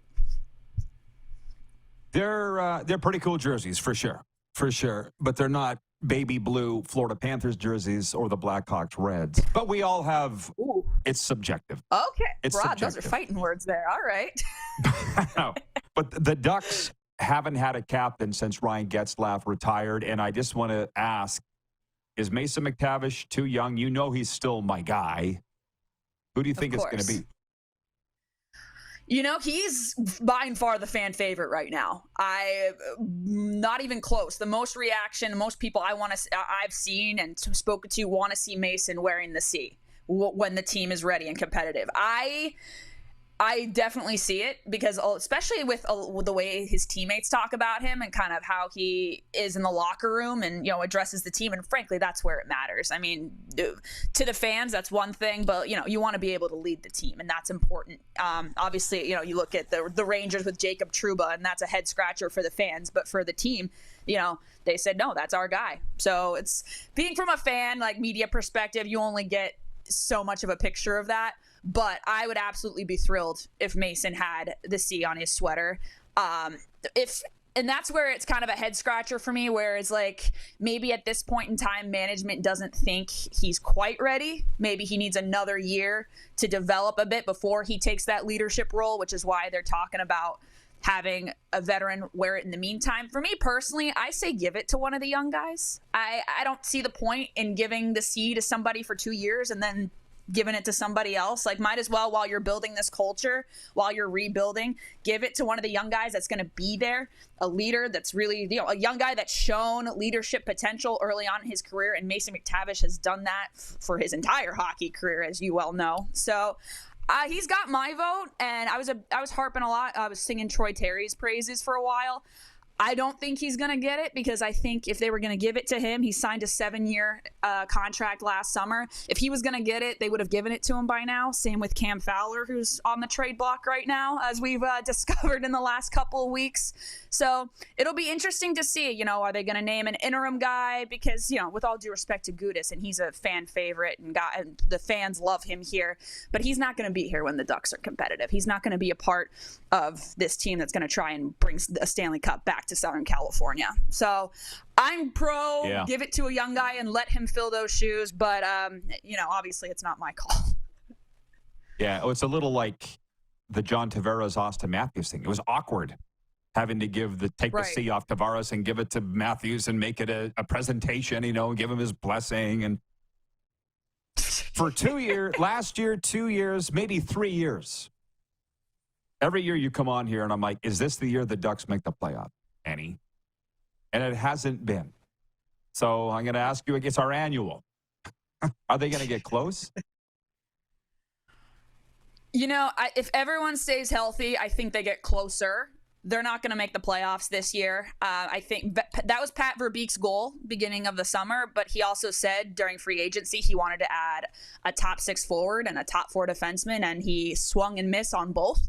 So I think the summer did not go as well as he anticipated. So this summer, this year is kind of, I think I said this last year before the season when I came on. This year is really about seeing the young guys really take a step forward and see, hey, what's, how fast are we developing here? What What are the missing pieces at this core that we need? Who are going to be the core guys going forward? Because last year, I mean, there wasn't a day the Ducks were healthy. Injuries galore, especially to the young guys. So hopefully this year, guys just stay healthy, and I want to see improvement. I'm not expecting I'm not expecting them competing for a wild card spot. I would be thrilled if they were close, remotely close. So I think with a rebuild and when you're kind of coming out of it and taking steps forward, you just want to see improvement. You just want to see the light at the end of the tunnel. And I think a lot of teams are in a similar situation right now. I just think the Ducks are another year or two away from competing for a playoff spot. Okay. Well, here's a quick one and a last one. Who finishes higher, Ducks or Kings this year in the regular season? Oh, I think the Kings. But my hot take is I think the Kings miss the playoffs. So, how about that? Wow. Have you put that in the Cherry Bomb podcast yet? How's that going over? Not yet, but it's coming. It's coming. I just don't think they've made the necessary steps to improve this team. And if they do make the playoffs, it's another first round exit to the Oilers.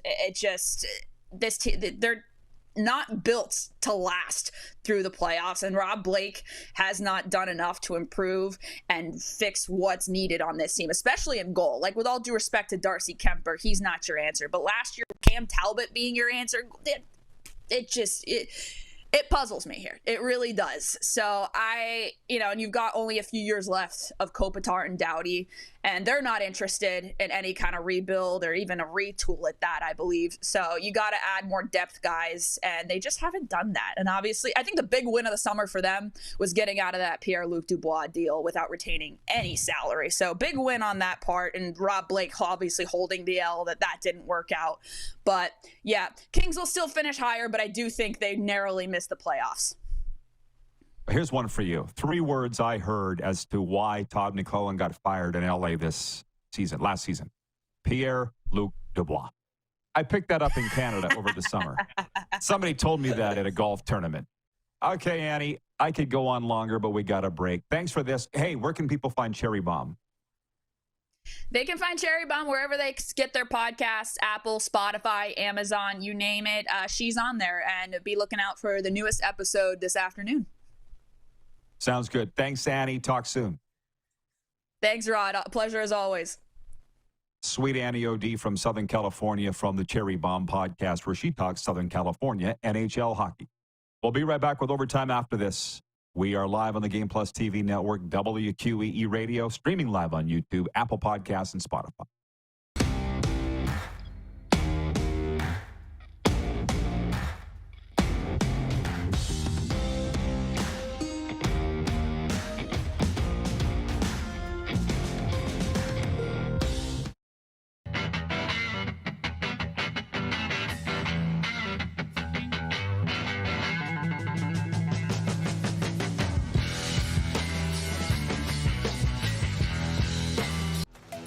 The live sports experience is changing. Teams and facilities are under pressure to provide online and in-venue entertainment. IKS Live has the right team to deliver. We provide service across North America and produce the best fan experience, in the seats or streaming to you.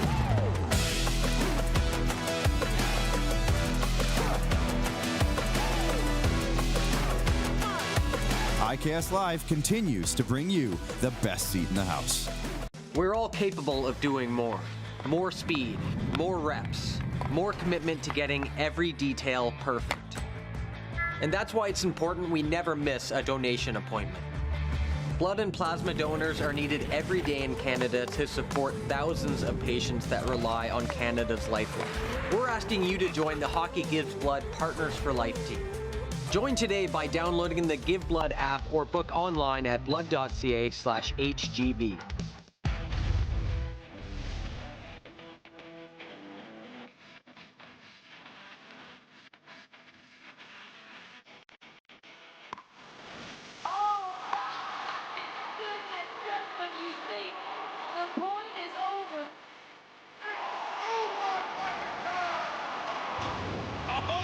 Sounds like he knows what he's doing a little bit. As long as you're entertained. Aren't you entertained?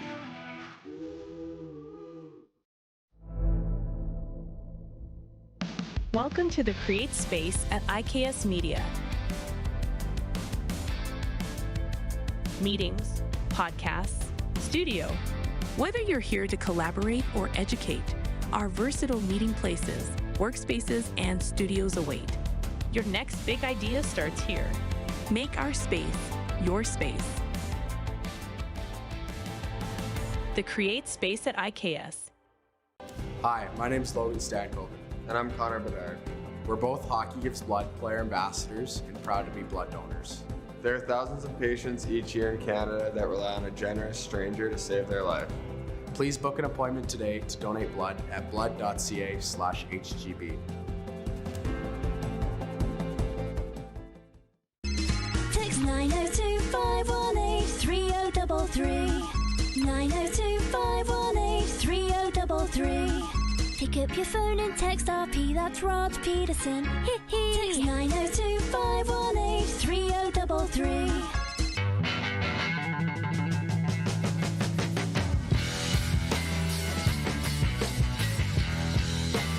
Here's how your business can be a part of Canada's fastest growing sports talk show. All you have to do is contact us, and we will tell you all about the dynamic and exciting marketing opportunities we have, utilizing a fully integrated 360-degree multi-platform. Imagine your business seen and heard across Canada on Game Plus TV and around the world on the Rod Pedersen Digital Network. You will use one of the most overused expressions in sports. You gotta be kidding me. Get your business involved. Contact the Rod Pedersen Show today. You got something to say? You want to add to the show? What are you waiting for? Don't just sit there. Say something. Now, back to the studio with Rod. Yeah, studio where the power went out earlier today. Let's hope that's not a common thing. Overtime's brought to you by our friends at Overtime Hockey Lanes in Calgary. Hockey players, if you're looking for the perfect place to perfect your shot, look no further than Overtime Hockey Lanes in Calgary. Whether you're prepping for the big game or just want to have some fun, Overtime Hockey Lanes has you covered. 28th Street Northeast, Calgary. I couldn't have waited that 5.5 minutes to pound that energy bar, cereal bar, protein bar. Yeah. 902-518-3033. The audience was having fun with my travails as a person getting older. These shoes aren't exactly orthotics that I'm wearing because of the bursitis that I've been diagnosed with in my left heel, but they're pretty thick in the sole. You know what I mean? Getting used to that. Not complaining, just reporting. I didn't expect this. Should have known it would happen. Brian in Hudson's Bay writes, and he says, everyone is either young or old, just depends on who you compare yourself to. LOL. Here's the junk I was joking on. Here's your sports update. Justin Fields will likely make his third straight start at quarterback when the Pittsburgh Steelers host the LA Chargers this weekend. Coach Mike Tomlin says that Fields will practice with the starters during the early portion of the week while Russell Wilson continues to rehab from a calf injury he aggravated a few days ahead of the season opener earlier this month. Tomlin praised Fields for his decision-making and his demeanor, but stopped short of saying Fields would be the full-time starter whenever Russell Wilson's cleared to play. They're 2-0. Oh, I guess now would be a good time. Clark, can you check the poll results? Now would be a good time to update our poll. It is, who should the BC Lions start at quarterback? They have their own raging quarterback controversy out there. For their next game, Vernon Adams or Nathan Rourke. What is it, Clark? 56% Nathan Rourke. It ain't an easy call. And as I say, they have bristled at the analysis on this show. Let's just leave it with that. The BC Lions. I'm sorry. Are we not allowed to talk about your team and what we see? The visiting Detroit Tigers made up some ground in their late push for an American League wildcard spot on Monday by rallying from 4 runs down to beat the Kansas City Royals 7-6. With the win, the Tigers moved to within a game and a half of the Minnesota Twins, who currently hold the third and final wildcard playoff berth. The Twins lost 4-3 to the Guardians in Cleveland. Joey Ortiz and William Contreras each drove in 2 runs, and the host Milwaukee Brewers moved a step closer to clinching the NL Central title by beating the NL East leading Philadelphia Phillies 6-2 on Monday. The Brewers' magic number is down to 2 as they seek their 3rd division championship in the last 4 years. Milwaukee can wrap it up tonight with a win and a Cubs loss. Meanwhile, the San Diego Padres out-hit the Houston Astros 13-6, but needed home runs from Jackson Merrill and Jurickson Profar to beat the Texas visitors 3-1 Monday night. The Padres improved their lead atop the NL wildcard race. The AL West leading Astros had their 4-game win streak snapped. Sports Update brought to you by Landmark Cinemas. Get more of what you love. Free movies and concession items, invitations to exclusive screenings, special events, and more. There are 3 rewarding programs to choose from that get you something extra with every movie purchase you make. Check out landmarkcinemas.com to register for free today. Covered a lot of ground today. Got to a lot of topics. Let me just dip in here on the text line quickly. 902-518-3033. Ron in Calgary writes in and says, hey, Rod, I'm kind of thinking the Riders won't be making the playoffs if they lose against the Stampeders this weekend. We talked about that earlier in the show. Ron, you were like many in the Rider Nation that keep asking over and over and over again what's wrong with the Rough Riders. We have told you over and over and over again what it is. Nobody wants to accept it. So enjoy the game. We'll get back to us once they make the changes that are necessary. Freddie in Winnipeg writes in and he says, hey, Rod, just want to say thank you for just showing up yesterday after your lousy weekend with the bad news of your friend and your bursitis.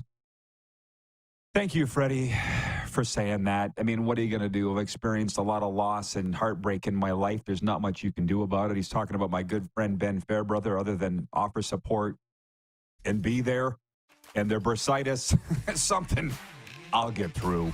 As I learned, it comes with age, doing a lot of thinking. It could be a lot worse health-wise. But thanks for the note. See y'all tomorrow, everybody. Who has more fun than us?